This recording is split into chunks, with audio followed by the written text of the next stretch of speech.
Hey guys, welcome back to the channel. This is a story about what if Deku become leader of villains. If you guys enjoy this movie, comment down below and let me know before I start. Please do support for more awesome content and leave a like. And don't forget to subscribe to my channel and also share this video with your friends and check out the description in my playlist. The author of the story TheOvenIsFrozen from 𝐴3. So let's start the video. Izuku Midoriya knew the mission should have been easy. It was supposed to be easy. He had planned everything down to the bone, for any possible situation.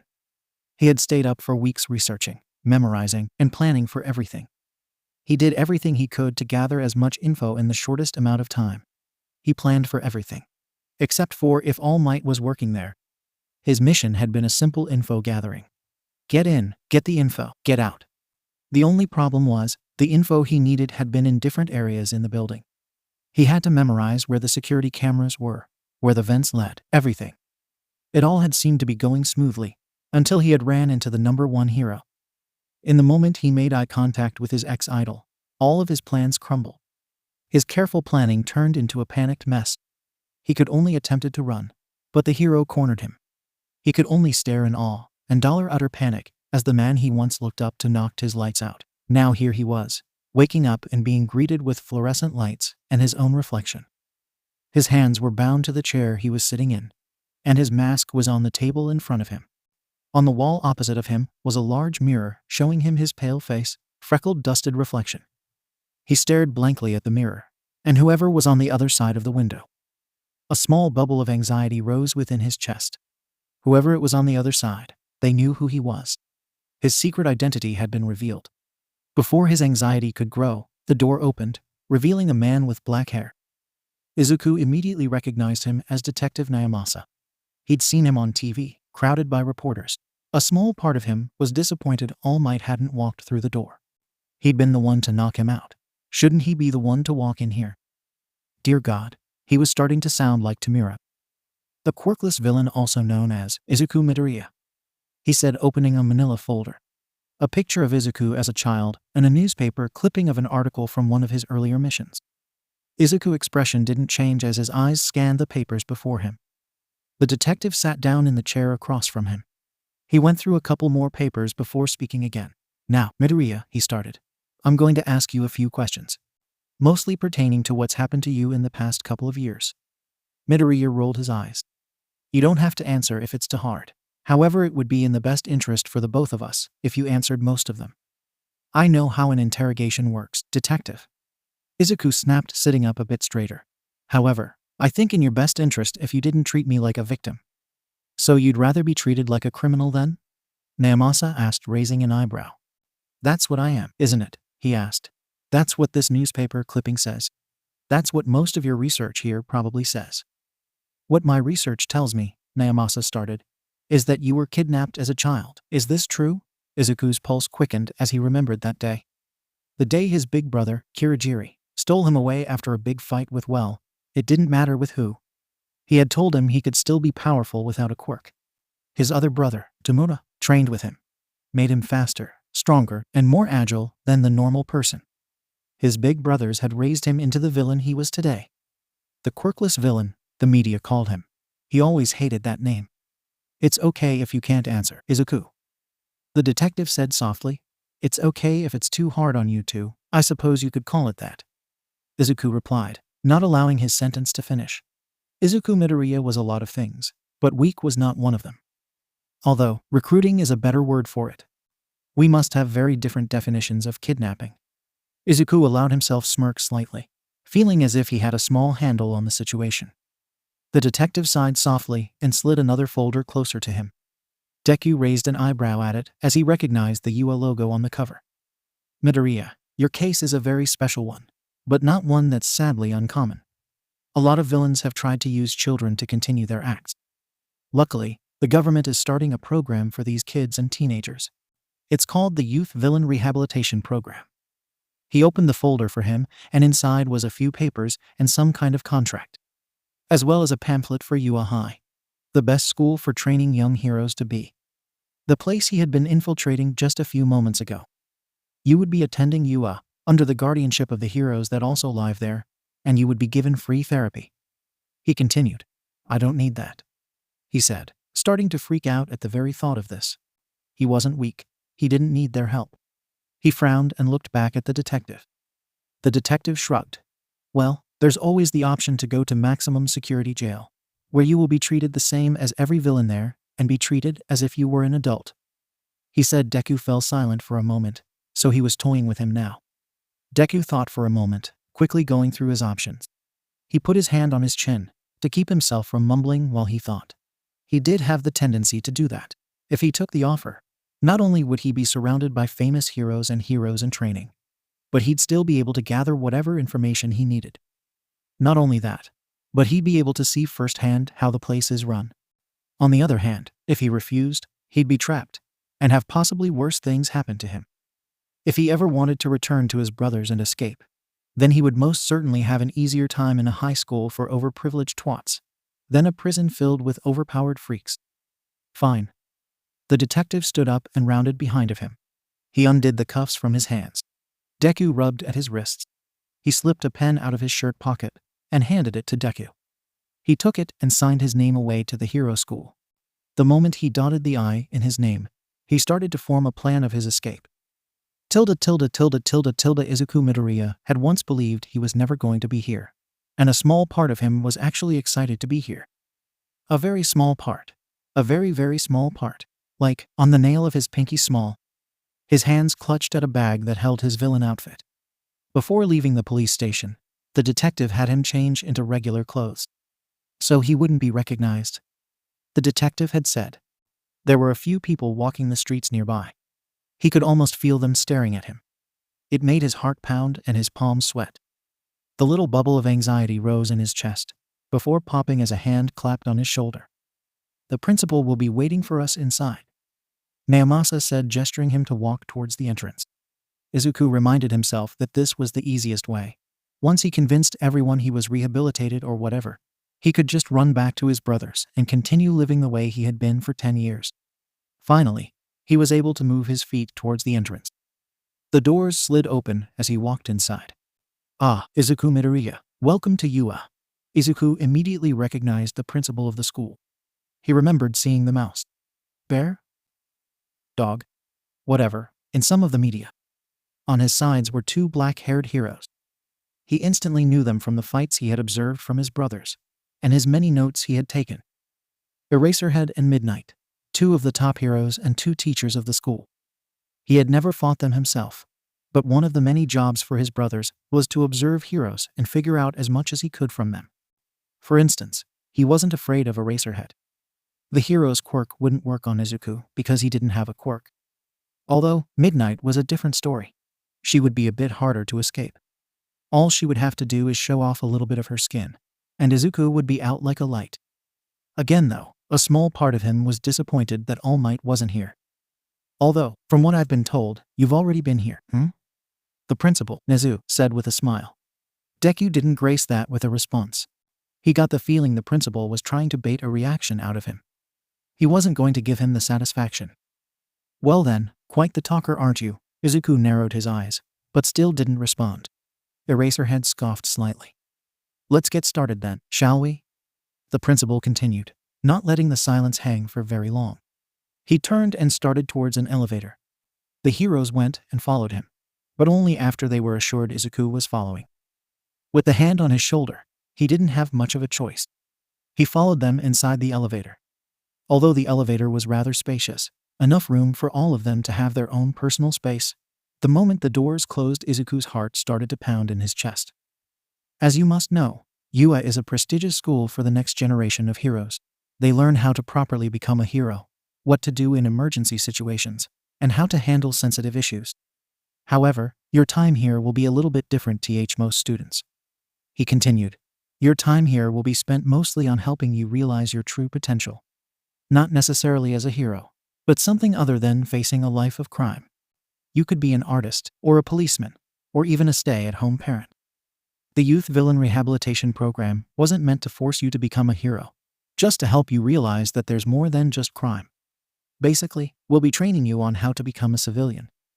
Deku kept his face expressionless as the elevator opened to a wide hallway with doors. Each door was labeled with a different number. These are apartments for some of the faculty that live here. Now, this is where you'll be staying, at least for a little while." The principal led them down the hallway until they stopped at room #611. "This will be your room," he said as Eraserhead opened the door. The hand on his shoulder nudged him forwards into the room. The apartment was small.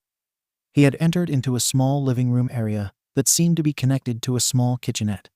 There was a large window that spanned the opposite side of the room.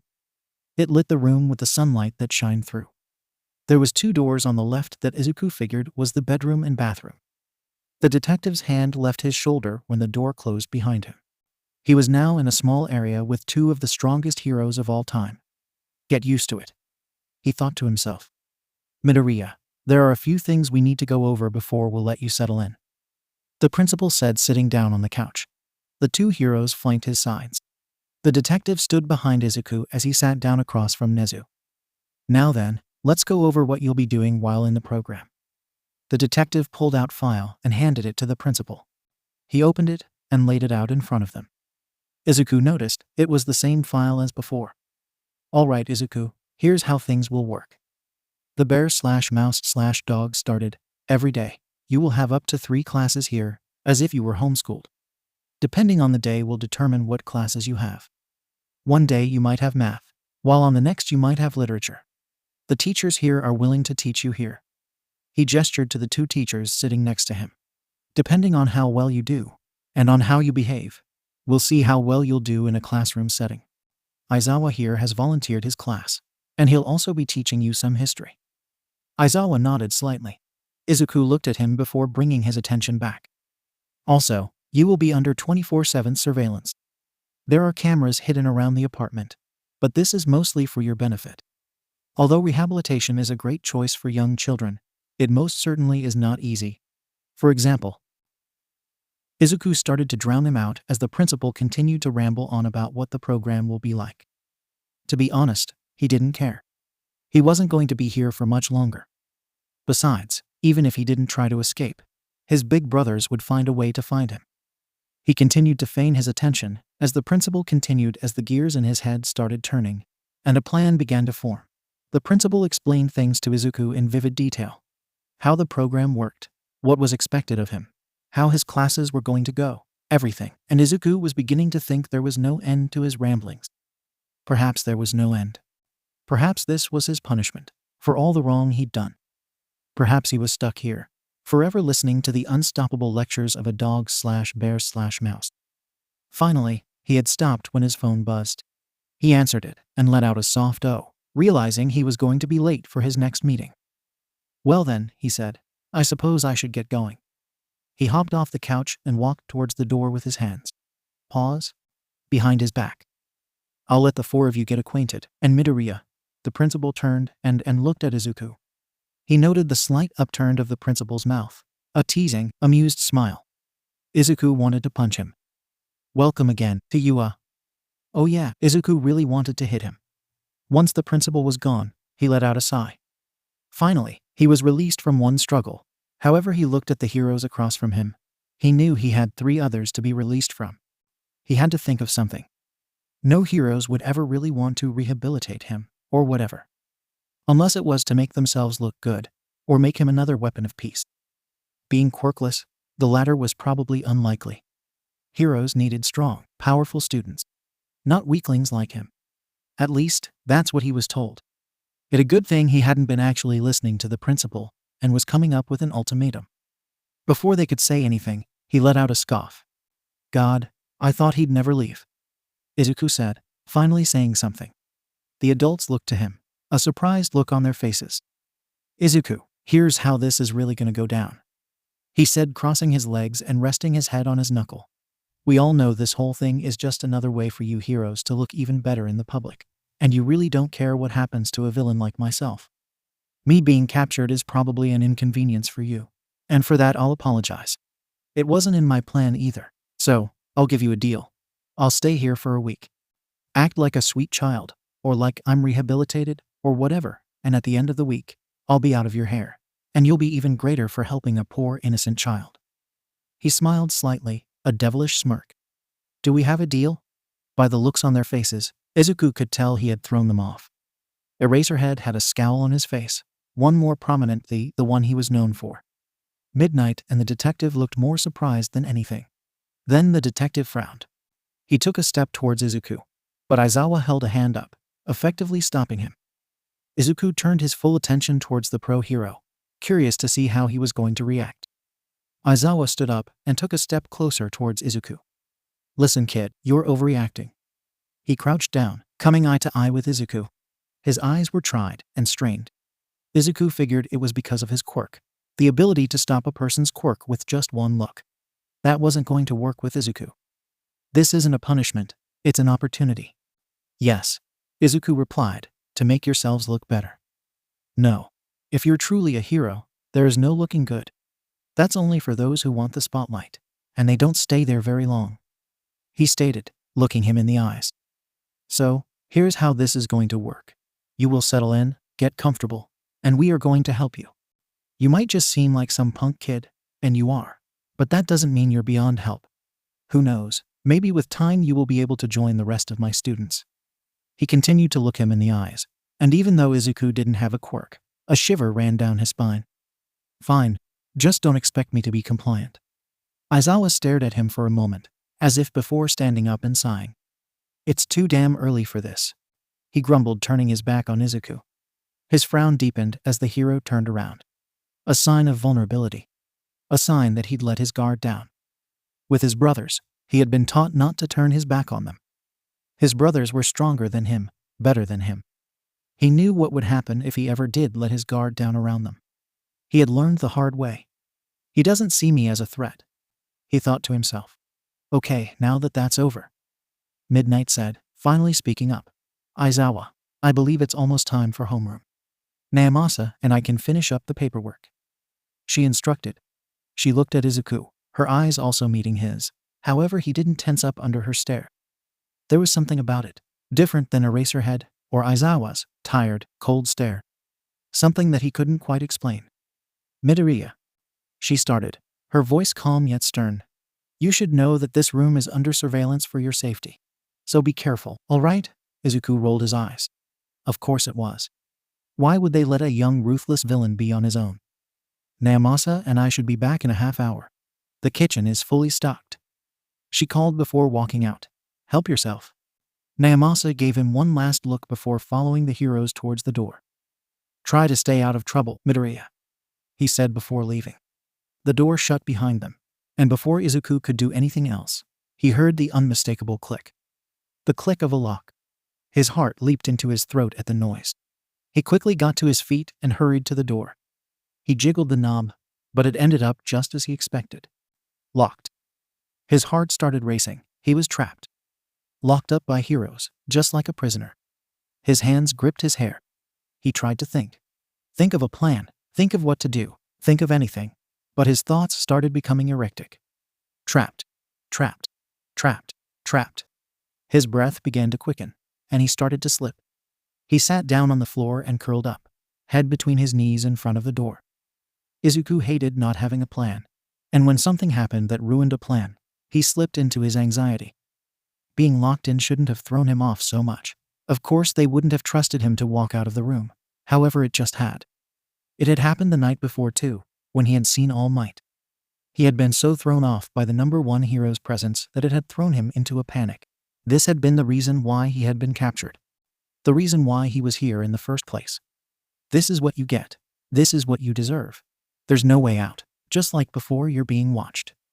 It was then he remembered what Midnight said, that he was under surveillance. He had to calm down before he ruined everything with his own idiocy. "In for 4 seconds," he said. His hands left his hair and gently touched the floor in an attempt to try and ground himself. The soft carpet beneath his fingers started to help. Out for 8 seconds. He repeated the actions until he was breathing normally again and his mind was organized. He leaned his head back against the door. He realized his face was wet with leftover tears. He quickly wiped at his eyes with the back of his hands. Now wasn't the time to cry. Now was the time to analyze the situation and come up with a tactical solution. "Okay, Izuku," he said aloud. "Okay. The door is locked. I'm on the 6th floor, so jumping isn't an option. Neither is scaling, not without the proper equipment anyways. He went through his options and finally settled on what Midnight had told him. The kitchen was fully stocked. He stood up from the floor and stumbled his way over towards the kitchenette. It was small, barely enough to fit more than a few people. But it had a full-size refrigerator with a freezer, fully stocked cupboards ranging from snacks to dishware, stove, and a microwave. Izuku picked up a bag microwavable rice, ripped the top off, and popped it into the microwave. While his rice cooked, he took the moment to explore his residence a bit. He noticed there were cameras in the kitchen and in the living room. At least 2 in each. He peeked inside his bedroom and saw the 5th one in the far corner. He shuddered at the thought of them watching him while he slept. Though, it wouldn't be the first time. He looked inside the bathroom and was surprised to find there wasn't any bugs or cameras. So, they'd watch him sleep, but not when he'd take a shit. He figured that even heroes had boundaries. As he walked back out of the bathroom, 2 things went off. 1. Was his rice in the microwave, and 2. Was his communicator. He had been lucky enough that his communicator was easy to hide, especially from the detective. It had been specially made, so his brothers could always track him without letting any police or heroes tracking any of the calls. He slipped back into the bathroom, disregarding the rice until a little later, and answered the call. "Hello? Don't hello me, you little monster." Izuku froze at the sound of his older brother's voice. He had been hoping he'd have to explain his situation to Kurogiri, his slightly less easily angered brother. However, when he heard the grating voice of Tamura, he knew those hopes had been dashed. "Brother I? Where the hell are you? You've been gone for nearly 2 days, he shouted. I can explain." Izuku tried. "You better, and it better be good." Izuku spilled the story, careful not to miss anything. His brother always seemed to know when he was hiding something, and he didn't want to deal with an enraged brother as well as heroes on his ass. He explained from the beginning of his mission to where he was now. When he was finished, he could almost hear Tamura's anger. He waited in anticipation for the shouting, but instead came a soft sigh. "This is your mess, Quirkless. Get yourself out of it," he said. "I actually have a plan, brother." Izuku replied quickly. "I'm in a prime position to infiltrate and get the information I was not only assigned to get, but even more." "You just told me you were locked in." "Yes, but with time, they'll give me more freedom. Supposedly, I'll be able to even join in on Eraserhead's class. I'm sure I'll be able to convince them to slowly stop the surveillance and unlock the door. I can gain their trust. I can be your way in." Izuku couldn't remember a lot of things from before he was taken. His brothers didn't allow him to dwell on it for too long. He did remember a few things. His All Might figurines, his friends, 𝐀𝐦, his mom. He remembered how she used to play All Might with him. She would hide somewhere and cry for help until he found and rescued her. He remembered the smell of her fresh-baked cookies, of clean laundry, of her perfume. He also remembered when she let him down. That she never said he could become a hero without a quirk. He wondered how his mom would react if he had headed her words, and instead of a hero, was a villain. She'd probably hate him. 𝐀𝐦 probably would too. He remembered how much 𝐀𝐦 had hated losing. How he hated being in last place. He'd hate knowing that little Deku was more powerful without a quirk. That more people knew his villain name than people knew Bakugo's hero name. He always thought 𝐀𝐦 would make a good nemesis. He'd always thought he would never be able to see them again anyways. That was what Tamura had said. Probably. It had probably been along the lines of, "You'll never see your mother again." Or, "If you try, we can hurt her." Or something. He remembered the first couple of weeks of being with his brothers being difficult. He remembered the punishments he'd have to endure. Being locked in a small, cramped closet with no light or sound had been one of them. There had been several others, several harsher others. He could sometimes still see his first scars, though they had long since faded. All to make him the powerful villain he was today, even without a quirk. After his conversation with his brother, 2 of the things he hated hung in the air, being alone and silence. He walked out of the bathroom and turned on the TV. The channel was flipped to some TV drama that Izuku recognized from his brother's bar. Background noise, he decided.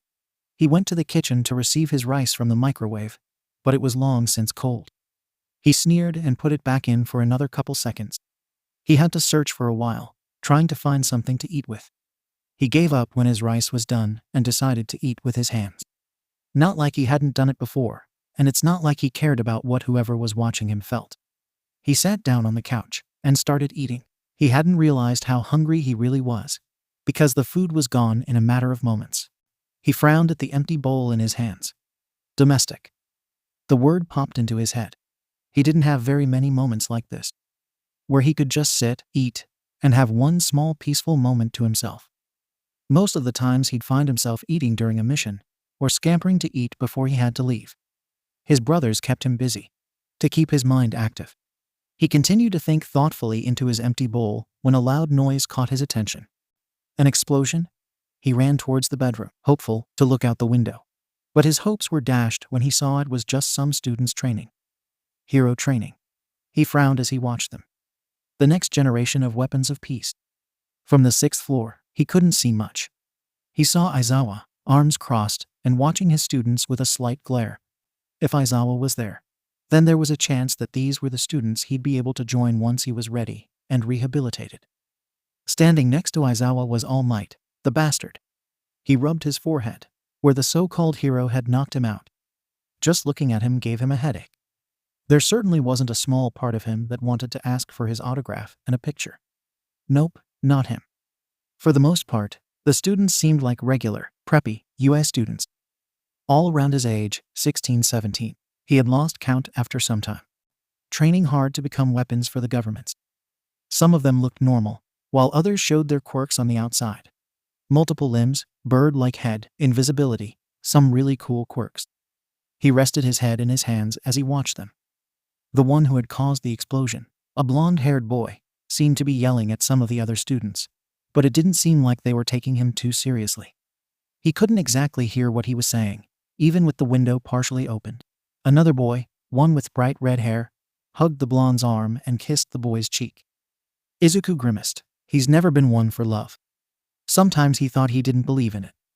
The blonde turned to his partner, and Izuku got a better look at his face. It was 𝐀𝐦. He froze at the sight of the boy, his childhood friend. His hands gripped the windowsill as he watched him with his partner. He seemed to calm down immensely when the red-haired boy talked to him. He frowned and wondered how much 𝐀𝐦 had changed in the years. When they were kids, there was no stopping him, no calming him down. If he continued with his plan, he'd get to talk to him again, maybe even hold a conversation with him again. He wondered how 𝐀𝐦 would react to seeing him. Did he think he had been dead? Or did he still have hope that Izuku was alive? Did he feel bad for starting that fight with him and hitting him before his brothers took away? Whatever his reaction, Izuku would relish in it. He continued to let his eyes roam over the students, stopping on another small cliché of friends. A girl and 2 boys talking with each other. One of the boys had red and white hair, a muscular boy with engines on his legs, and a brown-haired girl smiling at them. They laughed, and after a moment, another girl got the girl's attention, and the boys smiled at each other. The muscular boy leaned down and whispered something to the other, making him laugh. The multicolored-haired boy smiled, and Izuku blushed. He looked away and his eyes caught All Might, staring right at him. He froze once more as the hero sent a heart wave towards his way. He frowned and flipped the hero off. He relished in the hero's surprise before closing the curtains and turning away from the sight. Izuku? He turned when he heard Naomasa enter the apartment.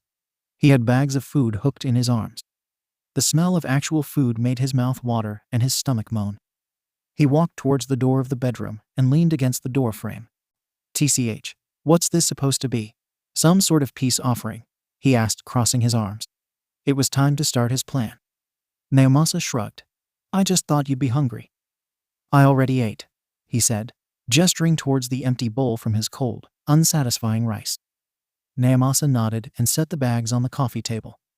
Well then, I'll just set it here until you're hungry again, he said, sitting down on the couch. Izuku still stood, watching Naomasa closely. He pulled out the food, and he gulped at the sight of it. The enticing scent of burger, fries, and chicken wafted towards him, beckoned him over. He walked over and shuffled through the bags of food before finding a cheeseburger. Mouth-watering, he took a swift bite out of it. He could see Naomasa smile out of the corner of his eye. Thanks, he said. You're welcome, Naomasa replied. They are in silence, except for the TV, and Izuku found no reason to say anything. He figured this could go 2 ways. He could pretend to be a sniveling victim and cry and plead. But after the stunt he pulled earlier, trying to get them to just let him go, he knew they would see right through it. In the other hand, he could just lay low, just do as he was told. It would get them to trust him more, but he hated taking orders. However, he already hated this whole situation. He took another bite of his food to keep himself from saying or mumbling anything. Izuku couldn't help but take notice in the older man next to him. Even though Izuku was plotting the school's downfall right next to him, Naomasa kept quiet, eating alongside of him and watching the show. Even though he knew Izuku was a criminal, he was eating a meal with him as though they were lifelong friends. Izuku couldn't remember when there had been another time like this. After they had finished eating, Naomasa suggested he go and rest. I doubt you slept last night, and after all the excitement today, you must be exhausted. He had said, and well, he hadn't been wrong. The night before he had tried to sleep on a cot in one of the cells in holding. Luckily there hadn't been any other small-time villains or anyone he knew. He knew a lot of people, villain or not, would have loved to see him behind bars. So now Izuku was lying face up in probably the softest bed he would ever lay in the nicest pajamas he would ever wear, in the most surveillanced place in the building. Get some rest, his ass. There was no way he was going to be able to sleep knowing there was some creep staring at him while he slept. Sure, he had been surveillanced during his first couple of years with his brothers. But after doing solo missions for so long, he had gotten used to sleeping a different way than this. He hadn't been surveillanced since he was younger. He usually slept on a harder surface, not on the comfiest pillow cloud he's ever laid on. He would not sleep for long periods of time as well. The longest he hadn't slept was for 4 days straight, and that was because he was on a solo mission for his brothers. There were days where he dreaded sleep, where nightmares would invade his thoughts and tortured him while he slept. There were times where he wouldn't sleep for days after a new nightmare had occurred. The point was that this was different, and he didn't like it. He growled slightly as he tossed and turned in the sheets. They were too hot. He tossed them off of him and tried to sleep without them. Then he was too cold and tried to keep them halfway on his body. But he was still unsettled. He grimaced and sat up. He walked over towards the window. The same he had watched the students doing their training. Except now it was empty and desolate. He sighed, wishing he had gotten to see more, maybe write down some of the quirks the rest of the students had. But he had missed his chance. I'll be able to soon, he said softly to himself. He sighed softly and walked back towards the bed, falling back onto the puffy cloud. He looked at the clock and realized that he had been trying to fall asleep for almost an hour now. He groaned and buried his face in the pillow. He jumped slightly when he heard the door open from the other room. Hey! He heard the tired voice of Aizawa greet. Oh, you're back, Naomasa said softly, probably thinking he was asleep. Yeah, man, it was a long day, he heard Midnight say as the door closed. Where's the kid? Asleep, Naomasa replied. I figure that he didn't get a lot of sleep last night, and after all the excitement from earlier, I figured he needed some rest. Ah, I see, Midnight said. May I? Yeah, sure. Izuku figured she was talking about the food and heard the ruffling of the takeout bags. He frowned slightly. That was his food, wasn't it? He guessed Naomasa had bought it to eat with him, but still. He rolled onto his back as he listened to them. All Might saw him today through the window, Aizawa said. He said he flipped him off. Midnight started to laugh loudly about that as he vaguely heard Naomasa, what he assumed was a spit take. He chuckled softly, remembering the look on All Might's face when he gave him the middle finger. He continued to listen to their meaningless conversation. Soon, despite how uncomfortable he was, his eyes started to grow heavy. His body began to feel weightless, and for a split second before his eyes closed, he was terrified of what would wait for him as he slept. All Might shifted as he stood in front of the doorway of the Midoriya household. Over the years, he had been here many times. To meet 𝐀𝐦 after she reported her son's mysterious disappearance, to continue to console and support her throughout her loss, to take her to her own son's funeral after being declared dead. She was the only civilian, besides Naomasa, to know what had happened to him and who he really was. She is the one who has been supporting him after the diminishing of his own powers. Throughout the years, they had been supporting one another. So why had it taken him so long to finally confess his feelings? He took a deep breath and gripped the bouquet of flowers in his hands. It had been 1 year ago since he had confessed his romantic feelings to 𝐀𝐦. Their anniversary. But he knew tonight wouldn't just be candlelit dinners and roses. He had some grave news. How was he supposed to tell her that her son was the quirkless villain all along? that he was raised by villains instead of her. He didn't know how, but he loved her too much to keep it from her. Izuku was going to be fine. He was going to be safe. He was going to get all the help and treatment the school could provide. Izuku is alive. He finally lifted his hand and gently knocked on the door. Not too soon after, Inko opened the door. "Happy anniversary," he said softly, before holding out the bouquet to her. Her eyes lit up, and a soft blush spread across her cheeks. Thank you, Toshi." She gently took the flowers and stood on her toes to give him a quick kiss on the cheek. "Happy anniversary," she said. "Come inside before you freeze." He chuckled softly, following her into the foyer, and for a moment, the night seemed bright ahead. Until he remembered his other reason for being there. He closed the door and followed her into the kitchen. The room was filled with the delicious smells of home-cooked meals. He watched for a moment as Inko tried to reach for a vase in her cupboards. He chuckled softly, knowing she sometimes complained about being short. He smiled and walked up behind her, taking the vase down. "Ah, thank you, Toshinori," she said with a bright smile. "The flowers will look lovely." She walked back over to the table, gently placing the flowers in the case. She turned and smiled at him, but quickly her expression changed. "Toshi, is something wrong?" She could always see right through him. He stood there, not quite knowing how to start. Where were the words?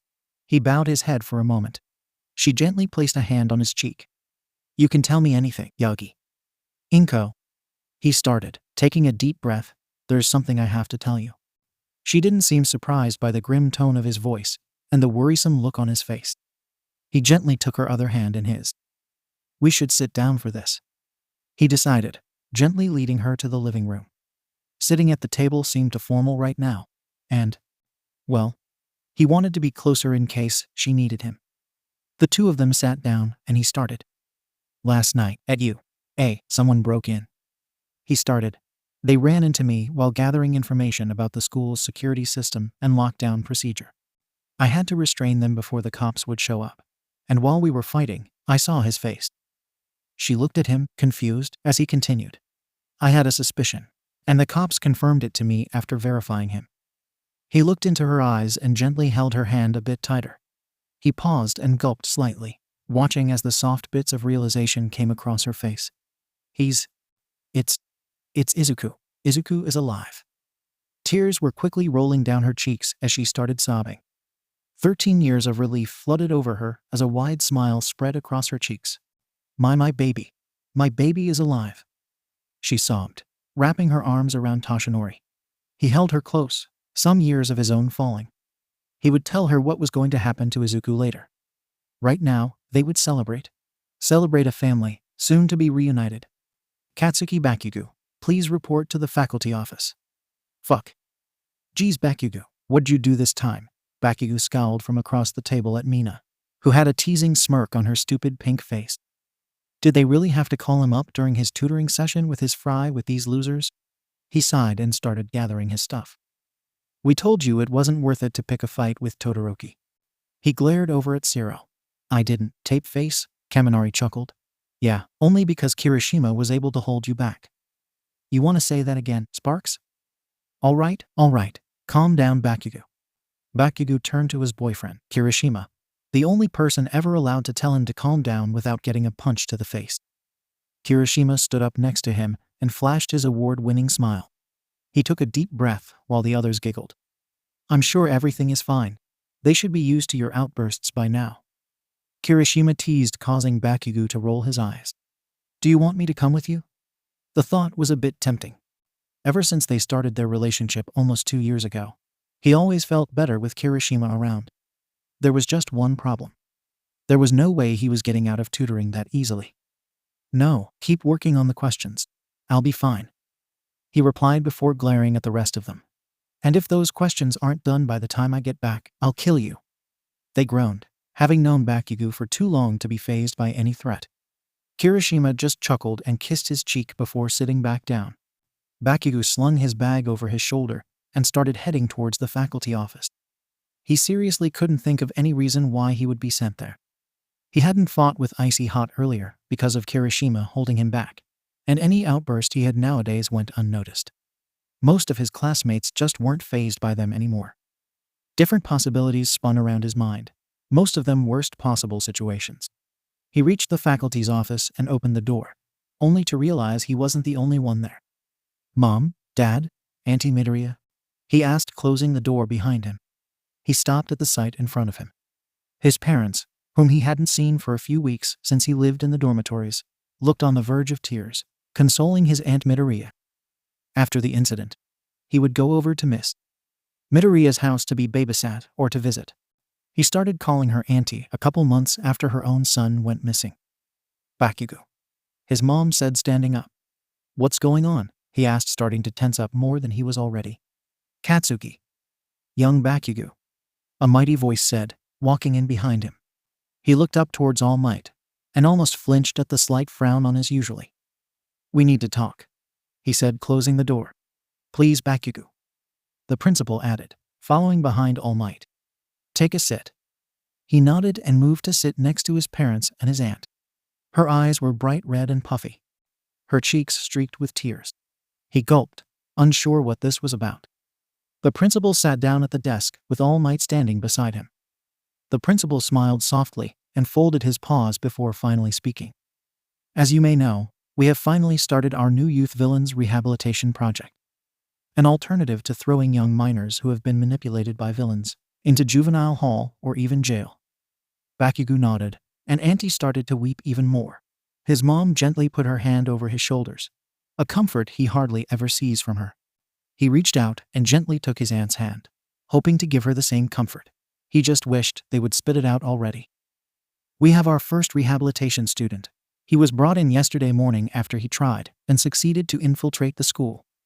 The principal pulled out a file and opened it up, laying it on the table. "He's safe and unhurt." It finally started to dawn on Bakugo. He didn't have to read what the file said before knowing who it was. He looked anyways, the nagging feeling in the back of his mind, that needing for confirmation. As he looked over the profile of the young villain, he heard his aunt choke on a sob. His mom turned to his dad as he consoled her, and all he could do was stare at the older face of his long-lost friend, Izuku Midoriya, the quirkless villain. "Please," his aunt whispered, standing to her feet. All Might was at her side in an instant, a gentle hand helping her stand and clearing away any wet tissues. "Please," she sobbed again. "Let me see my baby." "All in due time, Miss Midoriya," the principal said. "First, I just want to go over what exactly your son will be going through while in our program and in our care." Bakugo toned out most of what he said. If anyone else was in the room, any of his friends or classmates, they'd think he'd been broken by how quiet he was being. But to be honest, he used to wonder if this would happen. If someone ever found Deku, how would he react? When he was a kid, all he wanted to do was hug him and play and make sure he'd be all right. When he was a little older, he thought he'd punch him for taking so long. Now he just felt like it wasn't real. It had been long, almost too long. And now Izuku comes back into his life. As a villain, no less. He sat there, only half listening to what the principal was saying. He wanted to see Deku, his friend. He had too. "All right, Miss Midoriya, we will take you to see him now," the principal said, jumping down from his chair. Wait, hold on," Bakugo said, standing up. "I want to see him too." "You will, young Bakugo, at a later time," All Might said, reaching towards him. "Screw that," Bakugo said, swatting his hand away. "I want to see Deku now. He was my friend. I'm the reason he went missing," he thought. "Katsuki." He turned to his mom, who reached out and swatted him on the head. "Let your aunt see her son alone," she said sternly before relaxing a bit and putting a hand on his shoulder. "Let them have some time by themselves," she said, softer than before. Knowing this wasn't the time to fight, he backed off, watching as his aunt left to see her long-lost son. After talking some things over with his parents and the principal, he was asked to go to his room and rest. He tried to argue, saying he wanted to see Izuku now, but it didn't get him anywhere. He walked back towards the library, where he'd left his group of losers. His losers nonetheless. He needed to see Kirishima after this. He needed his anchor. Kirishima was the only one who knew how much Deku's disappearance really struck him. He was the only one he could talk to. He walked into the library to find his friends doodling and making paper airplanes, which at any other time he would get upset. But he wasn't this time. He had more important things. Kirishima turned to him and started to smile, but gave him a concerned look before he even reached the table. He must have sensed something was wrong. "Everything all right?" he asked, standing up. Bakugo choked and shook his head. His friends stopped their antics and looked to him. All of their eyes were on him. His hand was shaking. Kirishima reached out to take his hand and stood up. "It's okay. Let's get to your room. We'll figure this out." Bakugo didn't move. He just simply nodded and watched as his friends gathered their things. Kirishima took his bag from him and started leading him back to the dorms, their friends close behind. Once they reached Bakugo's room, Kirishima helped him open the door and asked the others not to wait for them.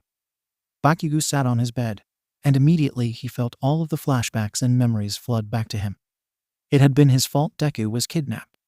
If he hadn't have fought with him, if he had been a better friend, if he hadn't have turned his back, maybe Izuku wouldn't be a villain. Tears went down his cheeks, and he felt himself be wrapped up in someone's arms. "It's okay, Katsuki," Kirishima said softly, pulling Bakugo close to his chest. "It's gonna be okay." Bakugo let himself believe that, as he succumbed to his own guilt. Izuku found himself muttering again. He couldn't help it. He locked himself in his room after Naomasa told him his mother was coming to see him today. His worst nightmare was coming true, or one of them at least. A close second to all the ones where his brothers are transforming him into the villain he is today. If his brothers could only see him now, hiding in his room from his mother, like a scared child. He heard the doorknob jiggle again. It was no use. Izuku had propped a chair against the door handle, so Naomasa couldn't get it. "Izuku, open the door." He called out for the 20th time. He ignored him, continuing his train of thought. Did his mother know? She must. If she didn't, they would have told her. This was a rehabilitation program after all. Did she want to see him because she loved him, or he didn't complete that thought? Why would he? She could never love him. "It's okay. Your mother has missed you," Naomasa continued. Of course she did. She missed her baby. Her sweet, little, baby Izuku who got excited over computer time, make-believe, and heroes. She missed her baby who had just found out he would forever be quirkless. She missed her little boy who would draw her pictures and help her bake cookies. Not this villain. Not this broken teenager. Not this almost adult with blood on his hands. God, he was a fucking monster. She would know it too. She'll be happy to see you. What lies? Who would ever be happy to see him? His body is littered with scars. His crimes on every news station. The quirkless villain must be a household name by now. A fact he would usually feel proud of. So why was he cowering in a corner? She would hate him. She will hate him, and he just can't face that. She loves you. Shut up, Izuku finally yelled, banging his fist on the wall behind him. She will never love me. Who would love me? I'm a villain. He took a step closer to the door, hands shaking. I am the quirkless villain. I learned a long time ago that no one will never love me. He slammed his fists on the door. He wanted to hit something. Take a knife out and slash something, anything. I've hurt people. God, I don't care. I'm used to being alone. I'm always alone. So leave, you fucking detective. He settled his eyes on the mirror on the wall, the reflection of a snarling red-eyed monster staring back. His breath quickened as he walked over and slammed hands against the mirror. It fell to the ground with a shatter. There was a long moment of silence. Izuku backed up, his back up against the wall, next to the door, waiting for a reply. When none came, he curled in on himself, ready to give himself to his own Izuku. His breath hitched. That voice. He turned his head towards the door. Izuku. His mother's voice shook him to his very core. Izuku, I never stopped loving you. I hoped every day you would be found, even after you were proclaimed dead. Her voice was cracked and hoarse. Was she okay? You don't have to be alone anymore, baby. Villain or not, you're still my son. I'll always love you, Izuku. He wiped his eyes, never realizing he had been crying. She was right. He was a villain. If there was one thing he had been taught, it was that a villain cannot have fear. Fear was weakness. If Izuku had weakness, well, as his brothers had said, he might as well give up and die. Izuku Midoriya was no quitter. He stood up from his spot and moved the chair away. His hands shook as he reached out and turned the doorknob. In front of the door was his mother. She was smiling, despite the tears running down her face. She looked older than he remembered. Of course, he must look older too. Slowly, she reached out, placing a soft, gentle hand on his cheek. Izuku didn't move. He was too busy trying to talk himself into believing this was a dream. "Izuku," she said, choking back a sob. He slowly smiled back, unable to convince himself, and leaned into her touch. "Hey, Mom." She leaned in, hugging him tightly, crying on her son's shoulder. He was hesitant to hug back, but he did. He hid his face in the crook of her neck and smiled differently. He could use this. After all, she was right. He's a villain. This is a really bad idea. Bakugo ignored his boyfriend as he pressed the elevator button. It had been hours after finding out Deku was somewhere in the building, alive, completely evil and a villain, but alive. "Bakugo, I'm serious. We could get caught." Kirishima continued, gently tugging on his arm. He had been unable to convince his stubborn-as-ever boyfriend to rest and wait until tomorrow to see Deku. But not even a promise of secret make-out sessions and free food was enough to draw his boyfriend away. "We've done worse things," Bakugo countered. "Yeah, but not visit the school's resident villain," Kirishima argued. "Huh? I would think you'd be all up for this. It's like a spy mission. Isn't that manly or whatever?" Kirishima didn't grace that with an answer. He huffed and frowned, not looking at him. Bakugo sighed and slipped his hand into Kirishima's. "I'll make it up to you," he said, squeezing his hand. Kirishima chuckled and gently squeezed his back. How in the world he could handle holding his constantly sweaty hands was beyond him. "Good. You can buy me those shoes we saw." "Fuck that. For the last time, I'm not buying you Crocs." "Then you can take me to the store and I'll buy them." "You are not buying another pair of fucking Crocs." Before Kirishima could respond, the elevator stopped and opened up, showing a very disheveled Ida and Todoroki. They were blushing and Ida was holding an ice pack to his hand. "Oh, Bakugo, Kirishima, what are you doing up this late?" Ida asked as they both stepped inside the elevator. The doors closed behind them and Bakugo shrugged. "None of your business, Twinkle Toes." Bakugo snapped. "We need to ask Aizawa-sensei a question," Kirishima said, rolling his eyes at his boyfriend's remark. "What happened to you?" Todoroki blushed brightly and turned his head. Ida blushed as well, obviously embarrassed. The two of them had only recently started going out, dating 1 month, but they had had feelings for each other forever. The two of them had been taking it real slow, from what Kirishima had seen. He wasn't even sure if they had kissed yet. "It's nothing. We were just attempting to hold hands and well." Ida left it at that. Kirishima put 2 and 2 together and tried to hold in a laugh.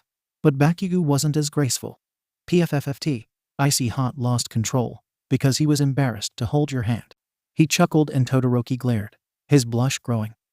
Before he could respond, the doors opened to the faculty floor. All 4 boys stepped out of the elevator. Ida and Todoroki started over towards Aizawa's room, when the raven-haired teacher himself was just stepping out of a different room. "I'll be in first thing in the morning, Naomasa." "Don't." He stopped seeing the student walking towards him. Upon seeing Bakugo, he closed the door and stood directly in front of it. "You're not going in, Bakugo. He's had a long day." "Their sensei said with a tired sigh. "And so have I." "Oh yeah, well I've waited a long-ass time. Now I want to see him, goddammit," Bakugo argued. He snarled and tried to step aside Aizawa, to no avail. "Bakugo, it is highly against the rules to swear at teacher," Ida said, trying to get him to back off, but winced when his hurt hand hit the blonde. Growled and tried to activate his quirk, but soon found his hands dried up. "Fuck you. Just let me see him." "See who?" "Kirishima, what is going on?" Todoroki asked, concerned. Bakugo stopped. The door swung open with a loud slam. Aizawa stumbled back, but was able to sidestep out of the way as the students fell face first into the room. Bakugo growled from underneath the pile and tried to get the other off of him before he heard a loud, melodious laugh from above him. "I always knew I'd have heroes falling at my feet, but this is ridiculous." He paused and looked up into the face of his long-lost friend. Izuku smiled down at him, a teasing, mocking smile. "Hey 𝐀𝐦. Miss me?" Deku should have expected this. He should have expected that 𝐀𝐦 would be mad. 𝐀𝐦 was always mad, whether it was geared towards him or not. Even when they were kids, he was almost always mad. So he should have expected that when he came back, he'd find some way to make it Deku's fault for disappearing. Deku supposed in a few ways it was. He should have expected that. But before anyone could stop him, 𝐀𝐦 punched him, knocking him off of his feet. He collapsed on the floor with a thump. He smirked before propping himself up on his elbows. Some things just don't change, huh, 𝐀𝐻? He asked, chuckling, looking up at him. Shut the fuck up, he growled, before grabbing him by the collar of his shirt. He lifted him off the ground, his feet barely touching the floor, and slammed him against the wall. Where the fuck have you been, asshole? 𝐀𝐻 snarled. What are you thinking? Becoming a fucking villain? Izuku rolled his eyes, as if he had actually been worried about him. He knew better than that. 𝐀𝐻 was the one who had acted like a little shit before he had been kidnapped. He was the one who bullied him around. He would have thought that 𝐀𝐻 would have been happy that he disappeared. Awa, 𝐀𝐻, that's so sweet. Were you worried about me? I'd rather not cry again today. He grinned mischievously, knowing just how to set off the, for lack of a better term, blonde bombshell. 𝐀𝐻 practically growled, anger flaring in his bright red eyes. Deku was used to laughing in the face of danger. He could almost feel 𝐀𝐻's hands heating up to ignite. Before he could explode, though, a hand reached out and gently touched Bakugo's shoulder. The red-haired student smiling so incredibly, disgustingly soft at the other. Blasty, put him down. He asked softly so. Now Izuku knew who the red-haired was, a complete idiot. As long as he had no 𝐀𝐻, nothing had been able to stop him from doing anything while being angered.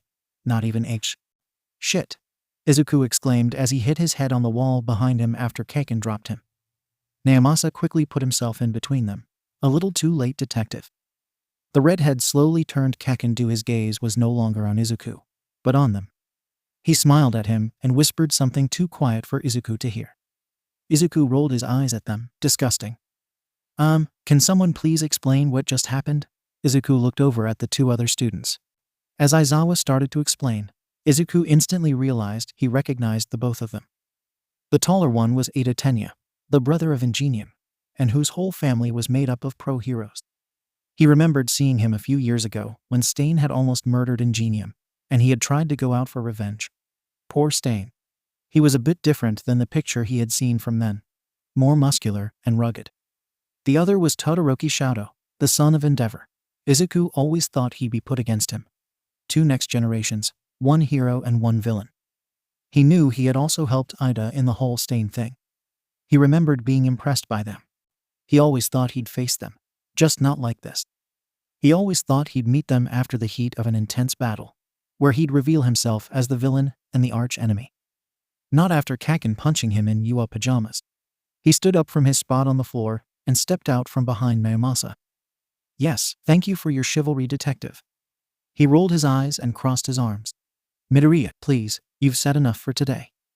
Aizawa said, emphasizing his point with a tired, exhausted sigh. We can explain more tomorrow, but you four need to leave. He tried to usher the four students out of the room before anyone else could say anything. Bakugo looked back at him with a look, deeming that conversation wasn't over. Izuku just frowned and flipped him off, smirking as the last thing he saw was the blonde about to explode. The door shut behind them and Naomasa sighed. Great, he sighed. Been a great night, Midoriya. Ugh. Izuku feigned offense, like I had any control over them. I've been nothing but a model citizen all day. He argued, walking back inside the apartment. He crossed his arms and gave Naomasa a challenging look. If he was going to think he was going to make this all his fault, he had another thing coming. The detective looked at him and held up his hands. All right. I'll admit, you didn't have anything to do with that. Those students shouldn't have even been in here. But if word gets around the school that you're here, the students— Wait, Izuku interrupted him with a scoff.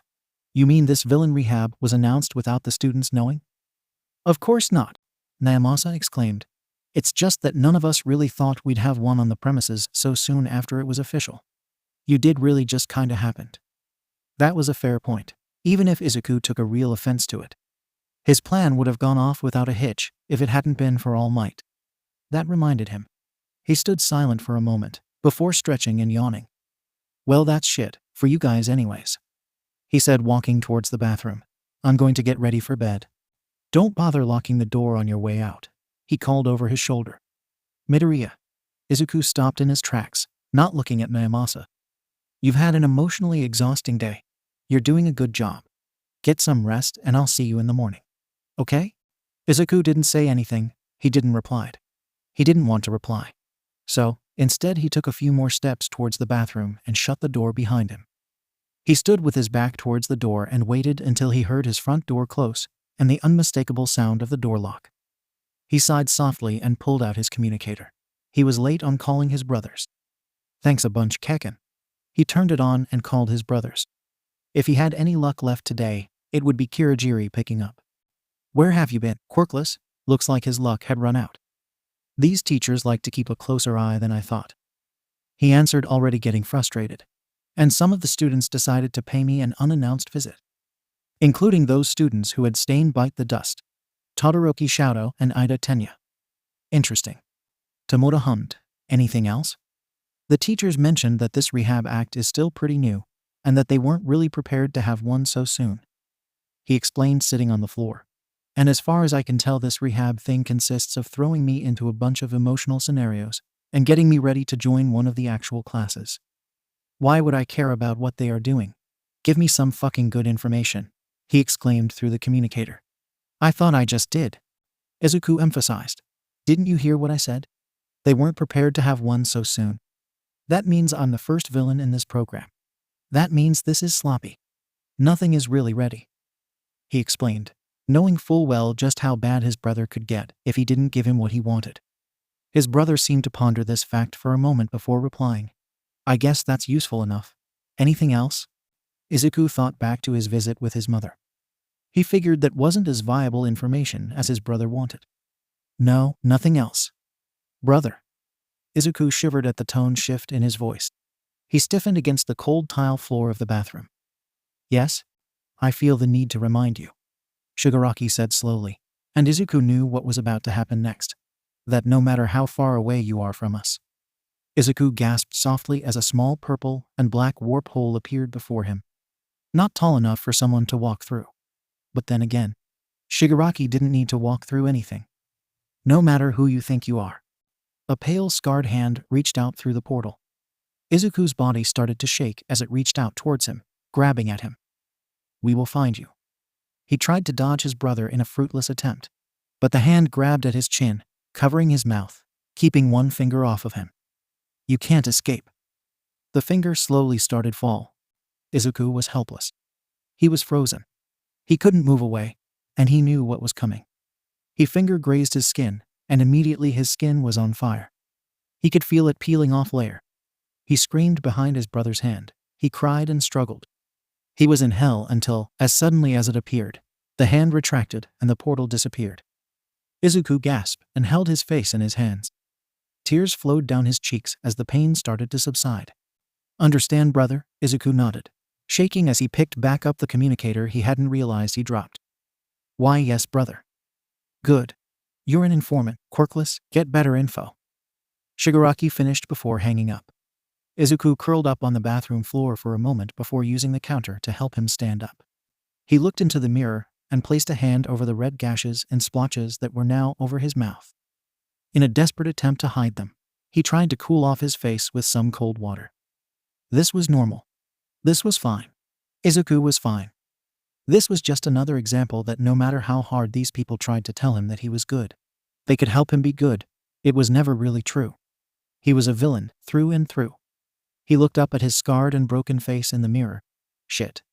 Naomasa was wrong. He wouldn't be getting any sleep tonight. By the time the sun shined through his locked windows, Izuku was on the couch, covered in chip crumbs and blinded by the light from the TV. To the camera, it must have looked like Izuku was in a slouch, unable to sleep because of the emotional stress of the day, and finally accepting his fate as a captive to Yua. When, really, he was planning on getting out. He had to get more information, and he wasn't going to get that by being locked away in here. So he had devised the perfect plan. That was 𝐀𝐦's thing after all. Planning, strategy, timing, putting everything together, just so that even a moron could do it. He had already memorized the school's layout by heart. He knew where to get the information he wanted. He even knew an easy exit route in case some meddling student or hero found him.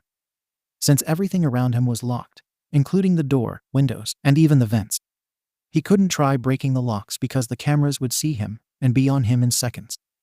There was only one thing left. Izuku Midoriya was going to make a run for it. As far as he knew, from his last few days here, 𝐬𝐻𝐷 would come in, greet him a good morning before leaving him with the other teachers and staff. Then coming back later at night to make sure he wasn't too exhausted. So he only had a fraction of a second to try and run. But he had taken down stronger foes than 𝐬𝐻𝐷. It was the other teachers he was worried about. Aizawa couldn't do anything to him, especially since he didn't have a quirk. Unless he had that weird scarf on him.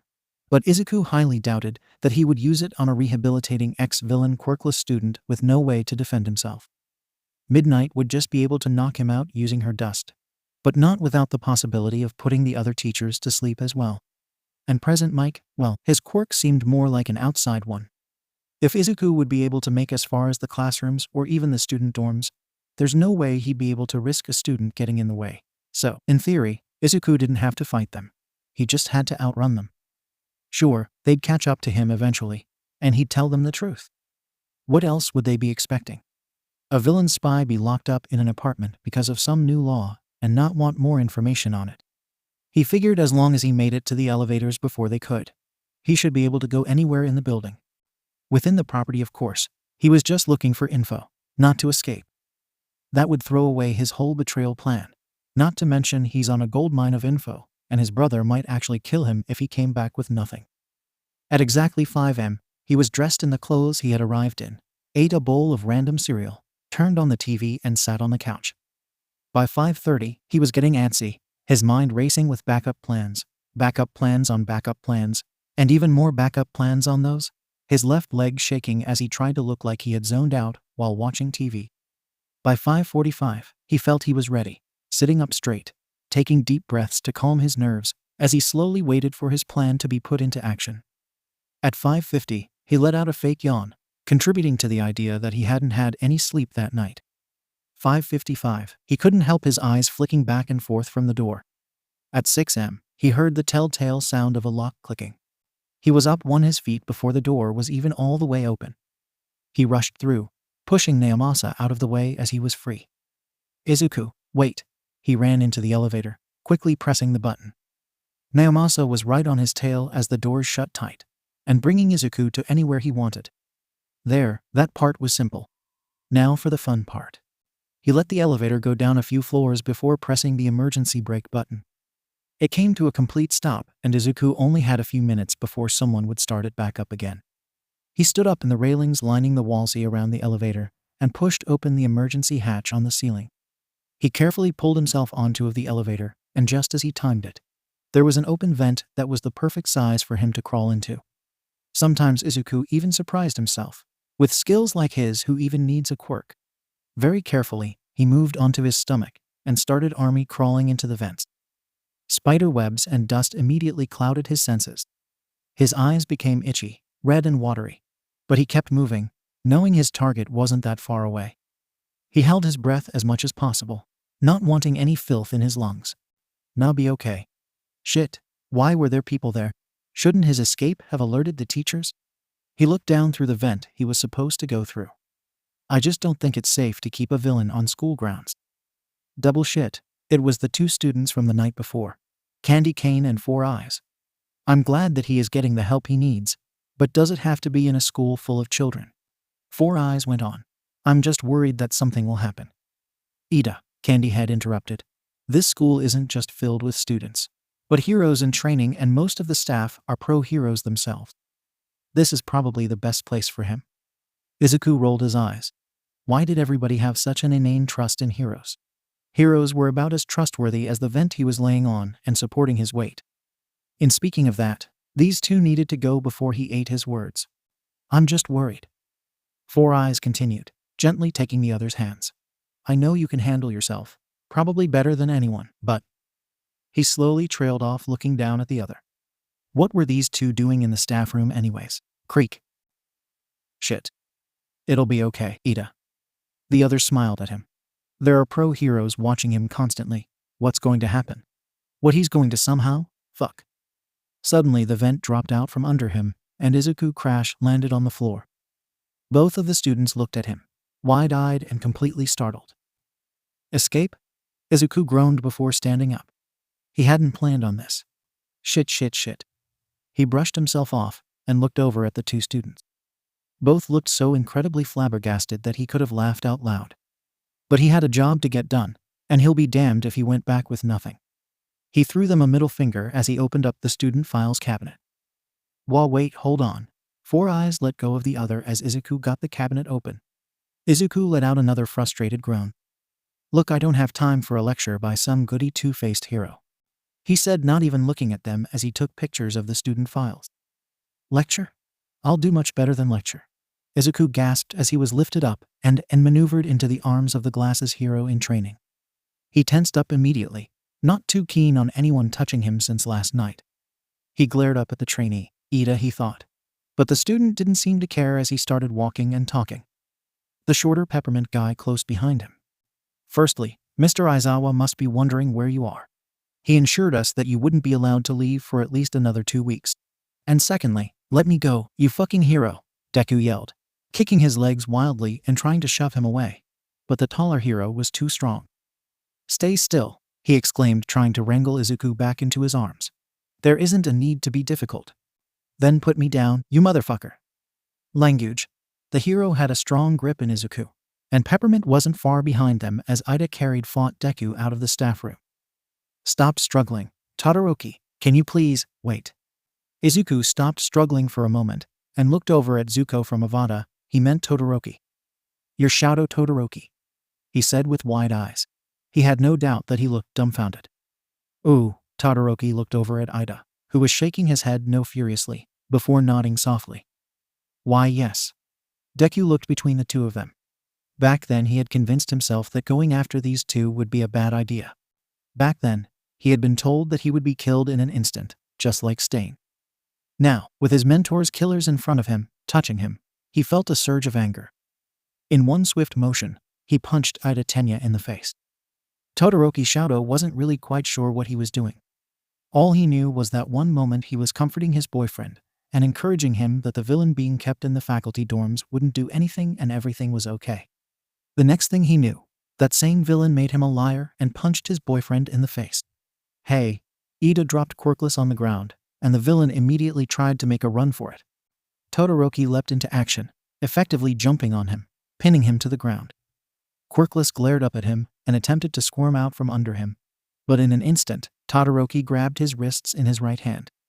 Frost snaked down his arm, and bits of ice nipped at Quirkless' hands, threatening him to freeze.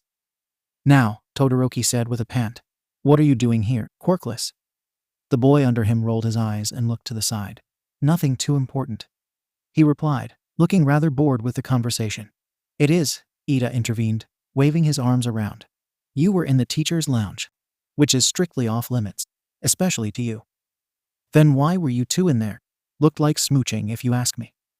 The villain jerked, raising an eyebrow at him. Ida gasped at the green-haired villain's remark. We were asked to retrieve some paperwork. Our teacher hadn't arrived to our homeroom, so we hold on. I don't need to explain ourselves to you. Why? Quirkless asked, glaring at the two of them, his dark green eyes seething with malice. Because I'm a big bad villain. No. Todoroki said as his eyes crept closer to the green-haired boy. Because you aren't supposed to even be out of the assigned room. Precisely.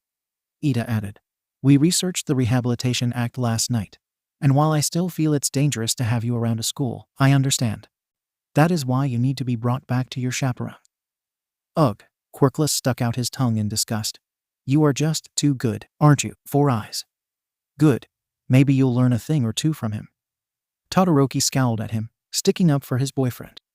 Now, Ida, call for. Before he could finish, two white fabrics appeared and wrapped around Quirkless' waist, quickly pulling him away from Shadow.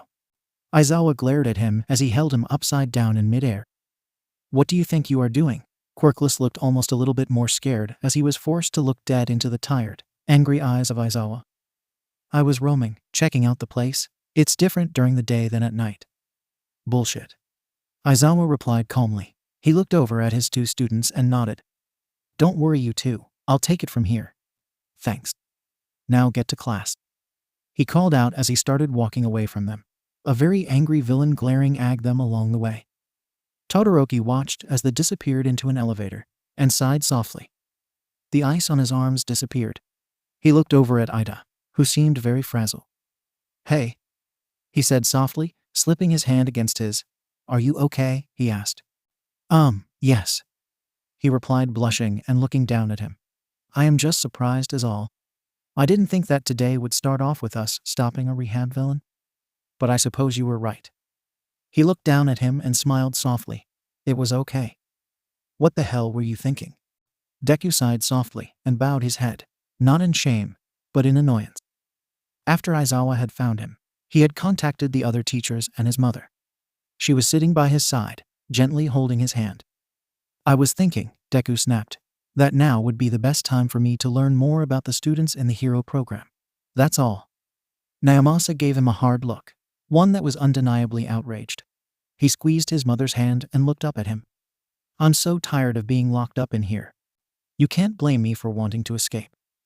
I don't think you realize what could have happened." "What?" "Worried I would have hurt one of your precious students." "Izuku?" "No, you could have been hurt. Some people still don't understand." "So what? I never asked to be fixed. I'm fine." "Izuku? We aren't fixing you, I'm trying to help. If you'll just—" "Izuku?" Izumi turned Izuku's head to look at her, gripping his hand softly. He was worried for a moment that he had made her upset too. If not a moment too soon, her hand went to touch the new scar running down his jawbone. "Shit. What happened to your face?" she asked softly, as if speaking to a scared animal. He scoffed and turned his head away from her. "It's nothing," he said, covering it with his hand.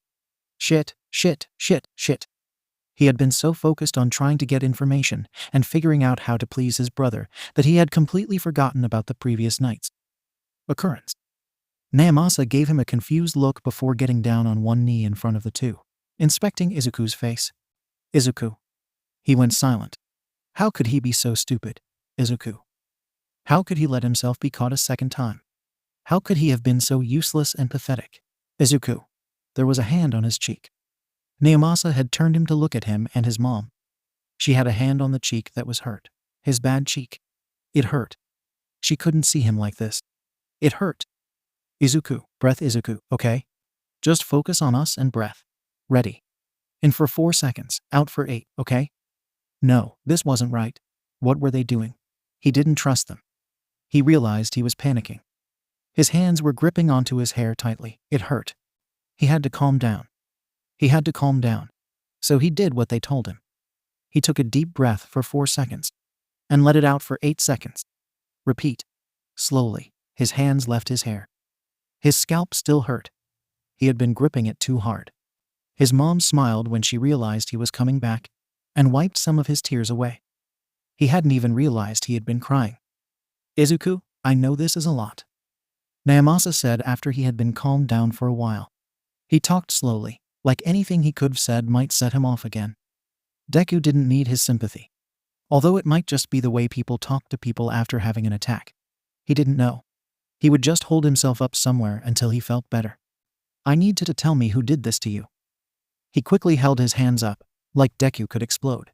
But the green-haired boy didn't respond. "It's just to protect you, okay? Can you tell me who did this to you?" Izuku looked at him and shook his head. He turned closer to his mother, feeling a tinge of guilt for what he was about to do. But he quickly disregarded it as he leaned forwards and hid his face in her shoulder, using his own mother as a shield. Real classy plan, Izuku. But she reacted just as he thought she would. "Detective, I think it's best we let him rest," she said, wrapping her arms around him. She nudged him softly as they started walking towards his bedroom. She helped him onto the bed, and he pulled the covers over his head, trying to hide himself. "Get some rest, baby," she whispered softly, before gently closing the door. Underneath the covers, Izuku pulled out his communicator. He scrolled through all of the information he had scanned, all of his new classmates, his teachers, every person he would be near. And he pressed send. 𝐀𝐦 didn't know what to do with herself. Ever since her son had returned, it was one thing after another.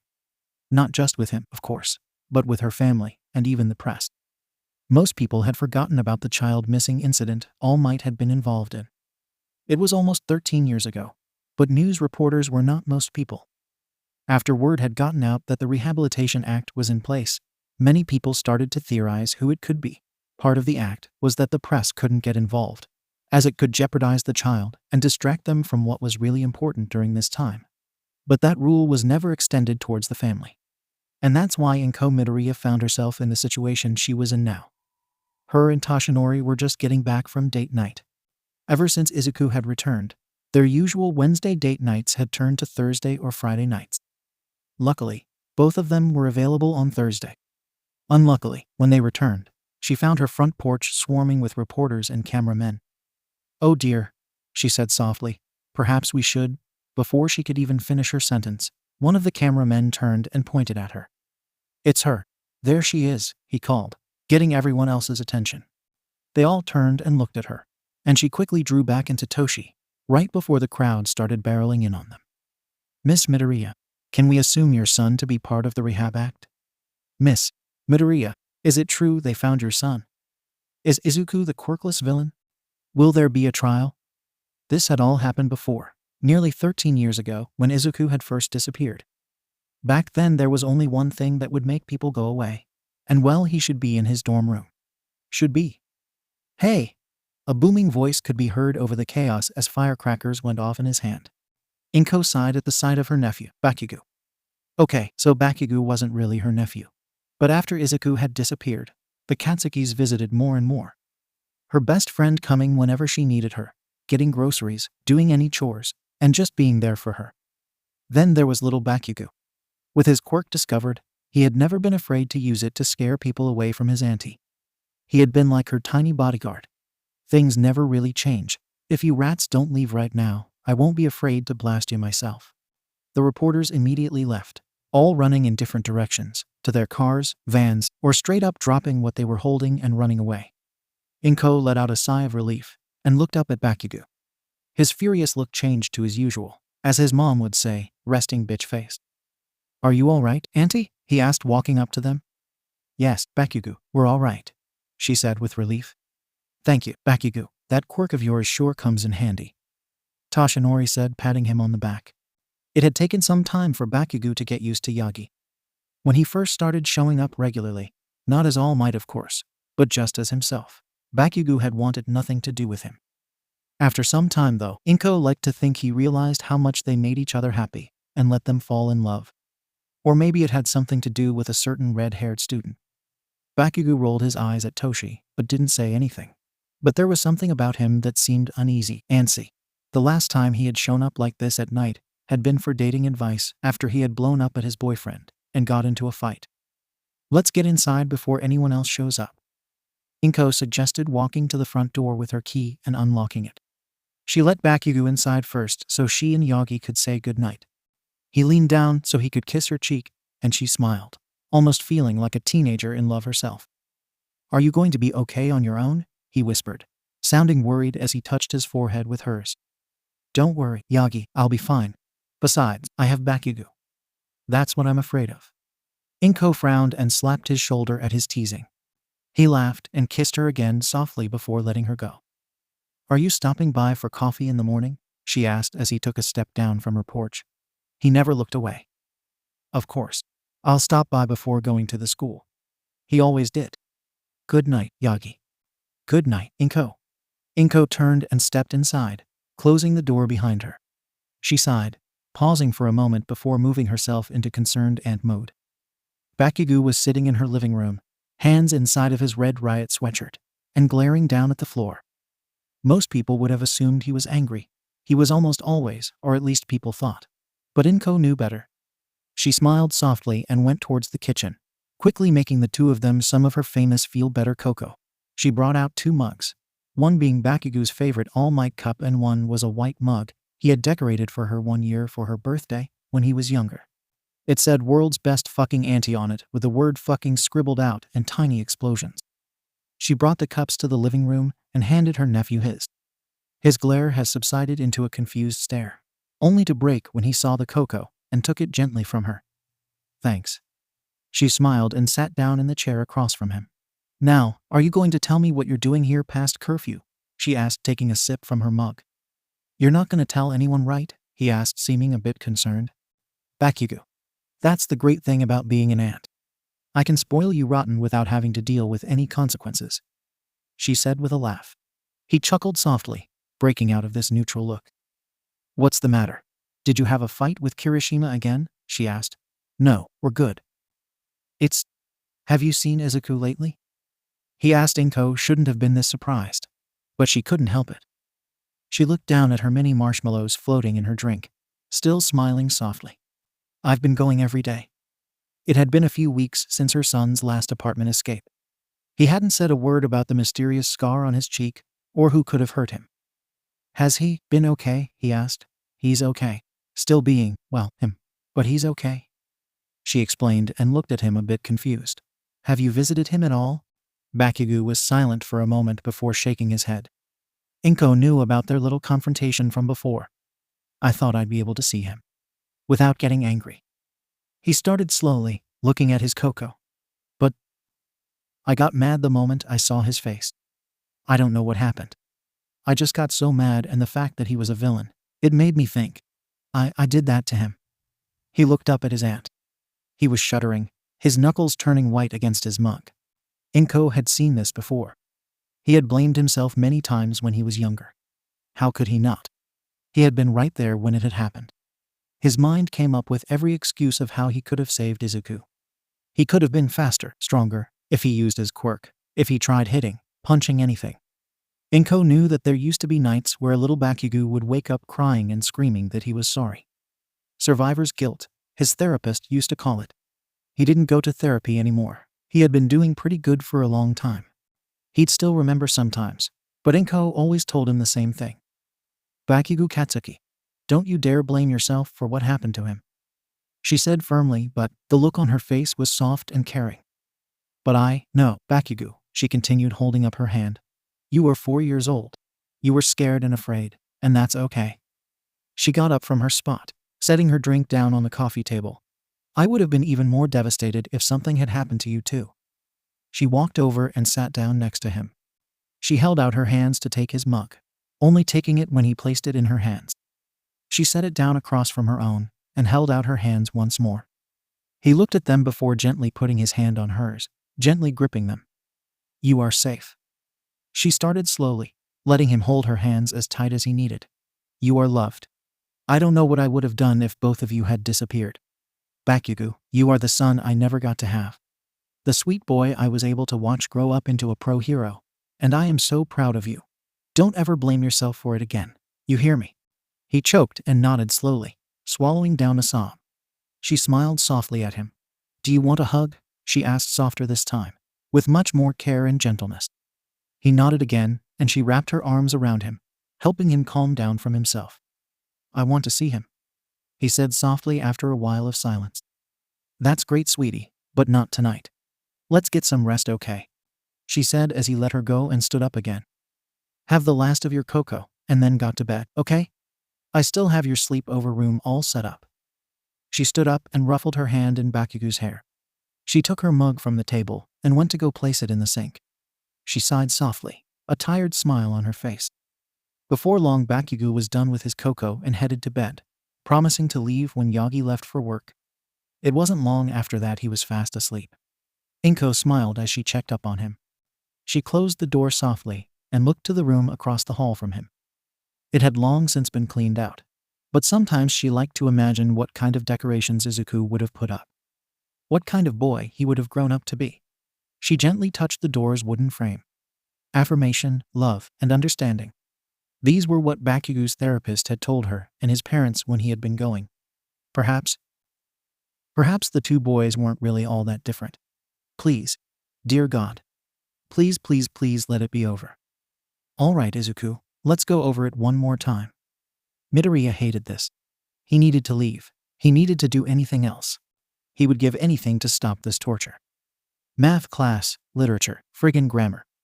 Deku would give anything to hear Hisashi scream about the I before E rule, or how it's you and I, not you and me. Anything. He'd get kidnapped all over again if it meant he wouldn't have to sit through. Morality 101 class. 𝐬𝐻𝐬 banged his head against his desk as the principal cleared his throat and pointed at the chalkboard again. When someone hands you a crying baby, do you A kidnap it, B give it a bottle, C take its candy, or D curse it? His words were slow, emphasizing each part, as if saying it to a young child. Or someone incredibly stupid. It made Deku furious. The principal pointed to each answer slowly and deliberately. He almost wished he did have Bakugo's quirk, because at least then he could make this whole class explode and he'd never have to do it again. Give it a bottle. He groaned, lifting his head up for a moment after giving it a sufficient amount of trauma. A little victory ding sounded, and the principal gave him a thumbs up. Well done, Midoriya. Let's go on to the next one, shall we? He let out another loud groan of frustration. Now then, when someone cuts you in line, do you stab them? Stab them. B. Ask them to move. Stab them. C. Yell at them and cause a scene. Stab them. Or D. Beat them up. Stab them. He sighed, wiping a hand down his face. Midoriya, something tells me you aren't taking this seriously. What could have given you that idea, Teach? He asked, not bothering to lift his head from his desk. Midoriya, these lessons are essential to helping you get back on your feet. You mean to brainwash me into society's standards and concepts I don't support, not because I've been tainted by villains, but because this world can't seem to understand that not everything is black and white. Or you're too dramatic. Midoriya glared at him as he took a sip of tea. I know this is hard for you, Midoriya-kun, but you must understand that this is at least a better option than what would have been waiting for you. Even a villain can respect freedom more than imprisonment. He hated to admit it, but the rat was right. Prison would have been hell for Izuku, a quirkless kid, barely old enough to go on trial as an adult. He would have been slaughtered or worse on his first day. He had heard stories of what prison is like for quirkless. It was one of the reasons why he had always made sure his plans were perfect, down to where the last drop of blood fell. He didn't respond to the teacher. He wasn't going to let him know just how right he was. He had to admit, some things were better. He'd seen his mom again, against his own complaints. But he'd seen her, he'd hugged her, let her comfort him. Like a child. A tiny, pathetic child, who had no right to call themselves a villain. He had food, shelter, protection, provided for him, like a bird in a cage. No, he was worse than a bird. He was a pet mouse. He had the chance to learn. He was already too smart for this bullshit. He didn't know not to stab someone. That was meant as a sarcastic comment, you stupid, Midoriya. He looked up at the sound of his teacher. He hadn't even realized he was gripping his hair. It hurt. He gently put his hand back down, taking deep breaths. Good. Very good. The rat said with a smile, taking one more sip of his tea. He patted Izuku's shoulder before moving back to his spot in front of the chalkboard. Are you okay? There was suddenly a loud knocking at the door. Principal, there's been a disturbance. Someone got through the security. What? He quickly opened the door.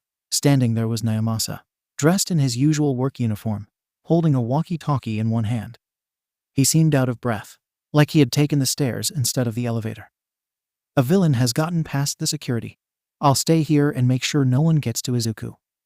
The principal nodded, giving a quick little salute before leaving the tiny apartment, leaving Izuku alone with the trespasser. Toga. Oh, Deku. The Naomasa imposter squealed, leaping onto him and hugging him tightly. I thought I'd never see you again. When Tamura told us what happened to you, I was so worried.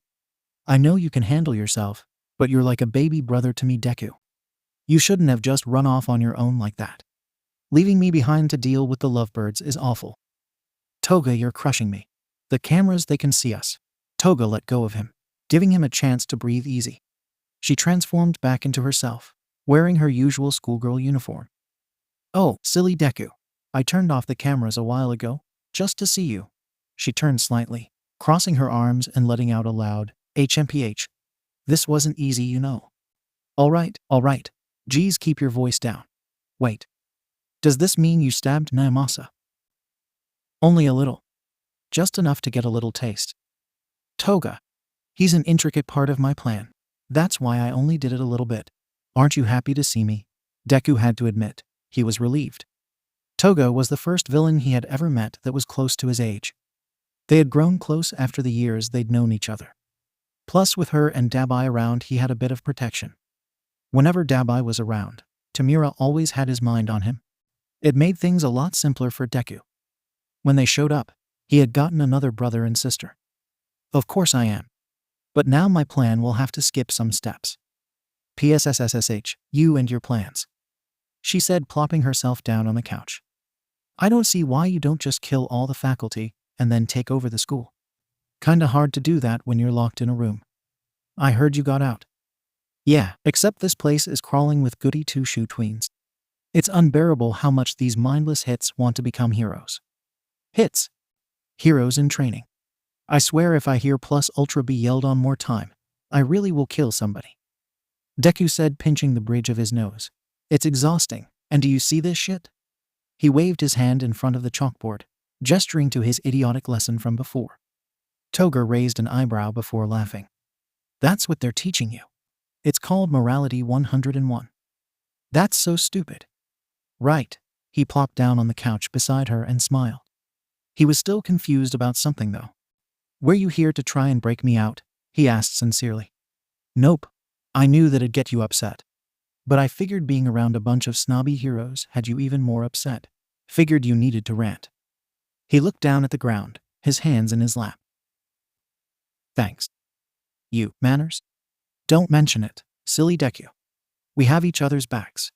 He smiled at her again before a soft beeping came from her wrist. She groaned and stood up. I have to go. 𝗬𝗲𝗍 put me on a time limit, so I could get out with enough time not to be suspicious.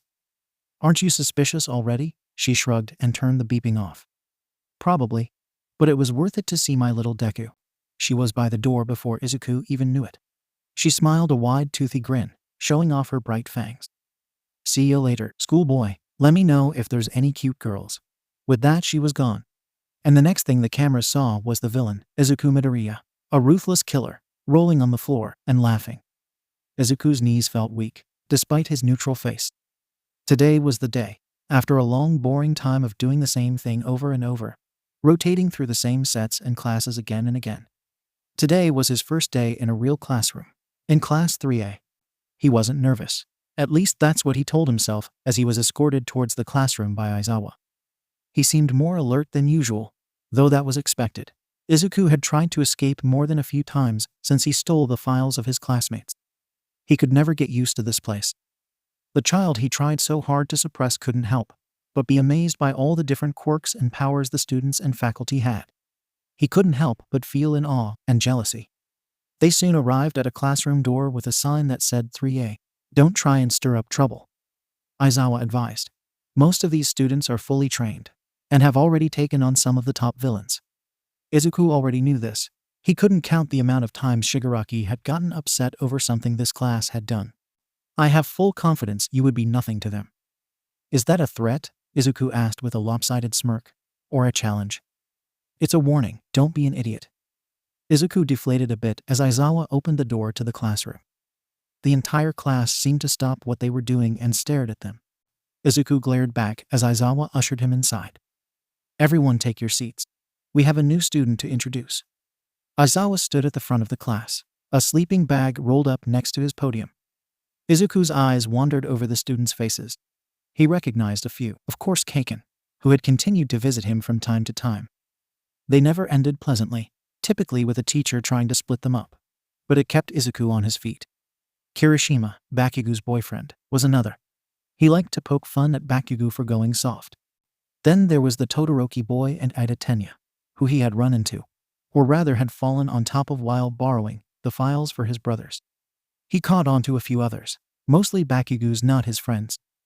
People he had information on after he had been able to wean it from 𝐾𝐦. People he had determined to not be his friends. Izuku didn't care either way.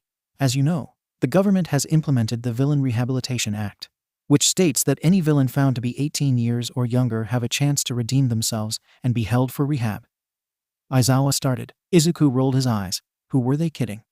Knowing whether or not to help an old lady across the street was not rehabilitation. You stab her, obviously. Izuku Midoriya, or as you all might know him as the quirkless villain, is the first one going through this process. I expect you all to treat him as a normal classmate. Take your seat, Midoriya. The class erupted into quiet murmurs as Izuku walked his way down the rows of eyes watching him. He tried to ignore them and sat down next behind 𝐾𝐦. He had no doubt they put him here so if he did try anything, 𝐾𝐦 would be the first to try and stop him. Aizawa gave him a sharp, warning look. The message was clear, behave. He rolled his eyes. I expect you all to treat Midoriya the same you treat each other. I better not hear otherwise. Aizawa finished. Izuku had to stop his eyes from rolling a third time. He could take care of himself. He didn't need a teacher solving his problems for him. He frowned and instead zoned out as I was teaching, going back to observing the class. Everyone he had filed on were here, except for a grapehead.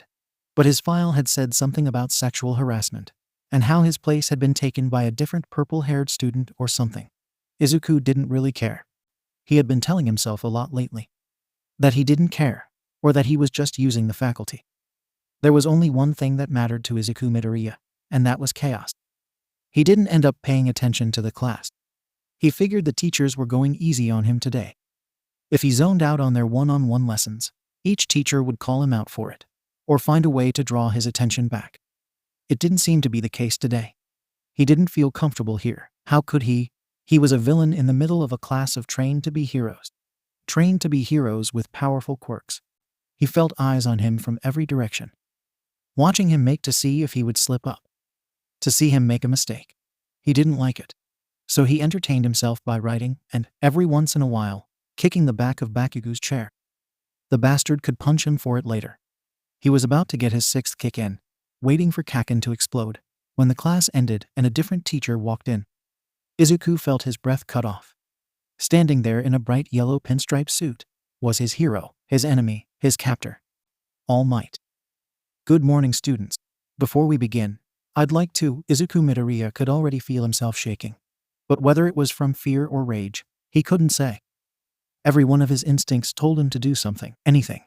To kill him, to run, to beg for forgiveness, to flip him off again, to fuck if he knew. Before he knew what was happening, he stood up abruptly, chair clattering to the floor. The loud noise startled and washed over him, making him feel like he was drowning in the looks and stares of the other students. Midoriya, Deku bolted, and ran towards the door. Multiple people shouted out an exclamation. A few tried to grab him, but if any of them had attacked him, he had just narrowly dodged them. Deku sprinted down the hall, tripping over his own feet for a moment before catching himself. His heart pounded to the sound of his feet hitting the floor. He turned a few corners, bumping into other students as he did, before finding another door and going through it. He took a few deep breaths before deciding the room was too dark and finding a light switch. He flipped it on, relieved to see it was just a janitor's closet. He leaned against the door, sliding down and finally sitting with his head in his hands. He was so confused. He was so nauseous. He was so pathetic. What would Shigaraki say if he saw this? What was he even doing here? He should have at least challenged All Might. He even faced him the night he was captured. Well, he had pointed his knife at him at least. His hands found their way into his hair, tugging from the roots. Hadn't he flipped him off on the first day? Where had that gone? Why did he suddenly care so much? He tugged at his hair, trying to distract himself from the voice in his head, telling him things he no longer believed, no longer wanted to believe. That deep down he was still that kid that looked up to All Might. That kid that decorated his room to be themed All Might. That kid that had watched All Might rescues over and over again. That kid that had waited and waited every day in a dark room for All Might to come and save him. The room he was in suddenly felt too small, too dark. He couldn't move though. He couldn't leave. They would know if he did. They would know if he left. They would find him. They were always watching him. Suddenly, the room was flooded with light, and the door he had been leaning on was pulled from behind him. Midoriya, Izuku couldn't dare to look up. He flinched at the harshness of the person's voice. He should get up. He should run, before they. Midoriya, are you all right? The voice wasn't who he thought it was. It wasn't brother. Slowly, he looked up. The light blinded him. But the man in front of him was one he knew. But his memory was hazy. His head hurt. Don't touch me. Izuku got out, his voice ragged from the heavy panting and sobs. When did he start crying? The man kneeled down in front of him, keeping his hands up to show he wasn't a threat. Izuku believed him. Izuku also remembered that the man's name was Ida Tenya. I won't, but I need you to take some deep breaths with me. Ida said, his voice a bit softer than before. Can you do that for me? Izuku nodded as best as he can, his grip loosening on his hair. He took a deep breath, or tried to before another sob escaped him. He tried again, and a third time, breathing in deeply and letting it out slowly. Midoriya, can you tell me where you are? What? He asked incredulously. Can you tell me where you are? Of course he could. He was just in his room, right? The same room he had been trapped in for so long. The same room brother would put him in if he did something bad. Except he wasn't. And this wasn't his brother. This was Ida. And he was at 𝐬𝐬. He felt a little disoriented, like he had whiplash. I'm in at 𝐬𝐬, he finally said. That seemed to make Ida relieved. Great job, Midoriya. Say that again for me. I'm at 𝐬𝐬. Good. One more time? Don't tell me what to fucking do. Do not curse, Ida scolded.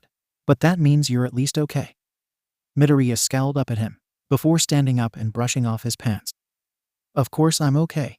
I was perfectly fine before, he said, crossing his arms and looking down at the other man, who was still kneeling. If you say so. Ida replies, standing up and putting his hands on his hips. If something triggered you, I can assure you it won't happen again. Nothing triggered me, Midoriya replied. I just don't understand why you all freely sit in a classroom all day. Well, if it's a break from the classroom you need, you're in luck. It's time for lunch. All Might sent me to find you after you had been gone for quite some time. Ida explained. It's noon. Midoriya didn't let it show, but he was surprised by how long he had actually been away. Fine, Midoriya said, walking past him. Show me where you fucking zeros eat. Ida did not like that, and started scolding him on the rudeness he had on display, while leading him to the cafeteria. Midoriya couldn't help but smile at the fact that had riled him up so much. But, to be honest, he didn't feel very okay. There was still a swirling knot of unexplained emotions balled up inside of him. He wanted them out. But then again, villains were never honest. Deku liked to think he entered the cafeteria with immense power and grace. He liked to think that maybe his intimidation is what caused everyone to look at him.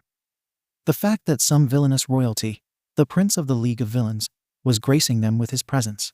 That his shadowy charm and dark past had them entranced by him. But really it was probably because he had just been sobbing in a closet, so his eyes were red and puffy, and 𝐻𝐻𝐻 was scolding him for being rude and cursing. Which was probably overkill because they were just at the teacher's lounge, where he was already yelled at. Mostly for making them worry about him. But that was probably about them being worried he was going to steal something again. Damn, he should have. And another thing, oi, Deku. Deku looked just in time as Bakugo stalked over towards them. He looked as if he was trying to stay calm, but the scowl he had on his face betrayed him. And where the hell did you fuck off to? He asked, tiny sparks on his hands erupting, as if he was trying to keep his cool. I don't think that's any of your business, 𝐻𝐻𝐻. Deku replied, crossing his arms. I don't care, just as long as you weren't doing anything stupid. Don't worry, Ida said, jumping into the conversation. He wasn't doing anything wrong. I can imagine this kind of thing can be overwhelming. Izuku looked up at him, gritting his teeth. Don't speak for me, Lightning McClane. He snapped.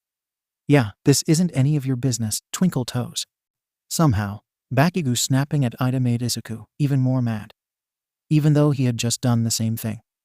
Don't call him fucking Twinkle Toes, asshole. He snarled at Bakugo, who in turn looked more annoyed. I was just agreeing with you, fucking idiot. Language. Fu. Hey. Izuku looked over and noticed the brown-haired girl, putting her hands on her hips. She was about his height with big round eyes and pink cheeks. She huffed. Maybe you guys should stop yelling and feel better once you eat. Ochako Yoraka. He remembered going over her file.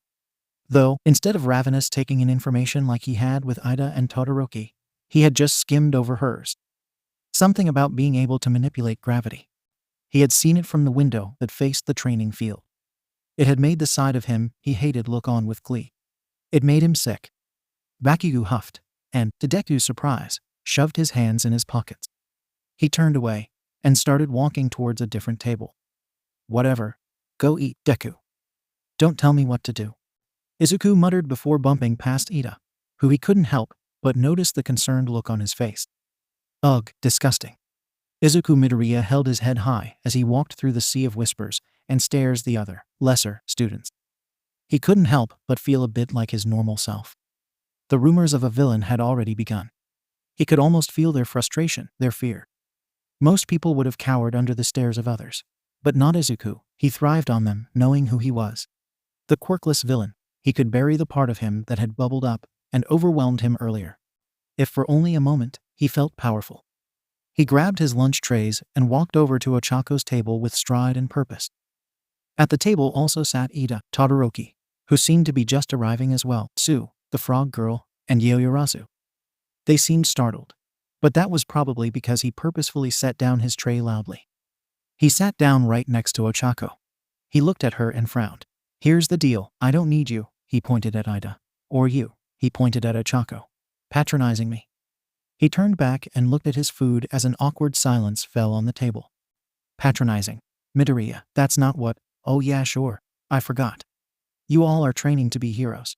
I suppose patronizing me wouldn't be very heroic. Izuku replies, swallowing his bite of food. What? No, Midoriya, did you really think it's not like, then why are you sitting here? Izuku turned towards Sue, her eyes looking at him with blank curiosity. What? If you think they're patronizing you, why are you still sitting here? Wouldn't you want to leave if it was bothering you? She replied bluntly, shrugging her shoulders. Izuku hadn't thought of that. Why was he still sitting here? He didn't owe these heroes anything. Except, no, not even him. Because, he thought for a moment. Because, he wasn't coming up with anything. Because I figured you would want to see the villain student. I'm sure Aizawa told you about me long before today. You must be dying to know something. Not really. Izuku glared at Sue and scowled. Hey now, there's no need to fight, Yaoyorozu interrupted, with a smile. Here's an idea. How about we all introduce ourselves? Right. Izuku had forgotten about that part. He knew all of their names from sneaking information behind their backs. They thought that he was clueless. Idiots. 𝐲𝐸, would you like to start? We've already met, Todoroki replied. Izuku couldn't figure out how he had missed the icy glare coming from the other side of the table. But once Todoroki had said that, it made him very aware. Okay, Yaoyorozu said, moving on. And you already know Ida. She gestured to Ida, who was too busy trying to calm down his boyfriend. And yeah, I don't really care. He replied, eating his food. I'm not really here to make friends. Then why are you still here? Sue asked again. Izuku shrugged. Because pissing people off is funny. A trial, after classes, Izuku was escorted by Aizawa and Naomasa to the principal's office. His mother was already there. Now she was sitting next to him, her thumb gently going across his knuckles. Think of it more like an evaluation. The principal replied, shuffling some papers, in front of a group of your peers. They'll look at things like how you're doing in school, in social situations, and your mental and emotional state. They'll determine whether or not you can stay with the program and eventually rejoin society. And his mother and him spoke up at once. She nodded softly to him. Go ahead, Izuku. And if I don't pass? He asked, looking between his mother and the principal. The principal's face didn't change. He just kept that stupid smile on his face. You'll be taken to a detention center, where they'll wait until you're 18, trial you as an adult, and take you to a secure prison. He hopped off his chair behind the desk and went to stand in front of his desk. I'm sure you'd qualify for a quirkless detention center, but I'm afraid there aren't many secure prisons for just quirkless people. You'd be taken to a max security prison, just like every other villain. His mother squeezed his hand. Being put into one of those prisons was one of the worst things Izuku could imagine. A quirkless, even him, wouldn't be able to survive there. He had been told what happened to quirkless inmates. Even if he was smart enough to outwit most heroes, he wouldn't make it out of there alive. But I'm sure there's no reason to start worrying. His mother started, however, even he caught the anxiety in her voice. Izuku has been doing good so far. He went to class today. How'd that go, Izuku? She asked. He tensed up a bit, remembering earlier. The principal's beady eyes were on him. As good as school can be, he offered. He had never went to school, but had heard kids complaining about it all the time. I ate lunch with new people. He thought back to Ida Tenya. I've made a... He thought for a moment, trying to think of the right word for it. A friend, I think. His mother smiled brightly at him, making his wince a little. It wasn't exactly the truth. He really didn't know what to call his connection with Ida Tenya. But if it was something to keep himself out of jail, he'd use it to his advantage. Wonderful. Being able to make friends is an admirable quality that I'm sure will get you good marks on the evaluation. The principal exclaimed, smiling up at them. Perhaps soon you'll be able to befriend your entire class. Izuku nodded, making a note of what he said, and keeping it for later. Asshole, was all Izuku heard before his face was collided with someone's fist. It wasn't hard to guess whose. Well, hello to you too, Kaken. He replied, standing up and rubbing his now painful cheek. "I've been waiting to do that since lunch." 𝗏𝗃𝐬 sneered back. "Come on, babe, you said you weren't going to do that." Izuku looked behind 𝗏𝗃𝐬, a bit startled to find a whole group of people in his apartment. He could name all 5 of them from his files, however he really didn't have to. Kirishima, Denki, Jiro, Ashindo, and Shiro were all sitting on his couch. "Are these your not friends?" Izuku asked, putting his hands on his hips. "Ahem, we prefer to be called the Baku Gang," Denki Kaminari answered back. "Or the Baku Squad." "We are not calling ourselves the Baku Squad," Jiro said with Ashindo laughing beside her. "That's nice. How the fuck did you guys get in here?" Izuku asked, tapping his foot. "You met Icy Hot's friends," 𝗏𝗃𝐬 answered bluntly. "Yeah, and?" Before 𝗏𝗃𝐬 could answer again, Kirishima wrapped his arms around his waist and rested his head on his shoulder. "𝗏𝗃𝐬 thought it'd be a good idea to introduce you to us. He got permission from Aizawa after saying that it could be good for you." 𝗏𝗃𝐬 sneered, but didn't push Kirishima off. Izuku narrowed his eyes at them. He hadn't been expecting this. 𝗏𝗃𝐬, maybe he could have expected, especially after kicking his chair so many times and refusing his help at lunch.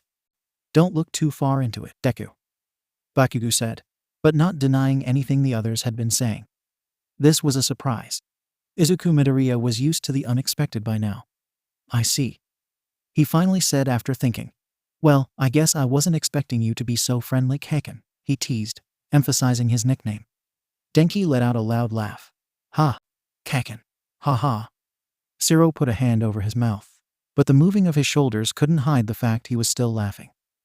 𝗏𝗃𝐬 turned from Kirishima and started yelling at him, but none of them seemed to be taking his threats too seriously. Deku felt like he was on the outside looking in. He watched as they causally teased, taunted and bickered back and forth with each other, but with no sort of malice. Even 𝗏𝗃𝐬 seemed to take anything they were teasing him with light-heartedly. He wondered if he hadn't been recruited all those years ago. Maybe this is what his friendship with 𝗏𝗃𝐬 would have evolved into. Somehow, Izuku doubted it. However, he sat down, lounging in a chair, laughing along with them, hearing them talk about their stories, the adventures the 5 of them had gone on. He had always been an excellent actor. Soon, it was curfew, and the 5 of them were asked to leave Deku alone until tomorrow. He said his goodbyes, agreeing to eat with them at lunch tomorrow, and went towards the bathroom. He couldn't help the twinge of guilt for what he was about to do. He turned in the shower, so no one could hear him, and then opened his communicator. "Quirkless, you're late," his brother sneered indignantly. Izuku hadn't called to report anything in a few days. "I'm sorry, brother. Today I was finally able to infiltrate Class 1A. They've been keeping a close eye on me for a few days now, so there was never a safe time." Izuku answered quickly. That had been true. Izuku knew better than to lie to his brother. He knew what would happen if he was caught. Still, Shigaraki seemed unsatisfied with that answer. "Whatever. Continue with your report, Quirkless, and it better be good." Izuku continued, reporting in his day and sending off notes he had been able to write down in what little alone time he had had that day. Mostly, a basic personality profiling of the students in his class. "There is also one other thing," Izuku stated. "The class seems to be at odds when it comes to my being there. A few students seem to hate me being there, while others seem to be trying to make me their friend." "Interesting." Shigaraki thought for a moment. "We'll have to use that to our advantage. You've already gained the trust of most of the faculty, right?" Trust was a tough word. "I believe they trust that I've accepted my fate here," he answered. "Obviously, they're wrong to think so." "Cut the dramatics, Quirkless, I get it." Shigaraki replied with a deep frown. "Once you've gained their trust, any student who catches you doing something will be called into question." Izuku frowned. That couldn't be right. "Brother, most of these students have been together for 4 years now. I don't thigh. Are you doubting me? I thought you knew better than that." Izuku froze at the tone of his voice, a shiver going up his spine as he gulped. "No, brother, I'm not. But part of the program here means they will be evaluating me sometime in the next couple of months to see whether or not I'm making progress. If I don't condone to their standards, I'll be put in jail." Izuku explained. "Then you had better do what you do best. You're a spy, Midoriya. You're a villain," Shigaraki said assertively, as if Izuku could ever forget. "They are using you. Trying to force you against us. You know why?" he asked. Because you are useful." Ever since you stopped looking up to heroes and following society, you've been nothing but useful to us. Bringing us, me, the League, such useful information," he emphasized, and Izuku nodded. He was useful. With the League, he had a purpose.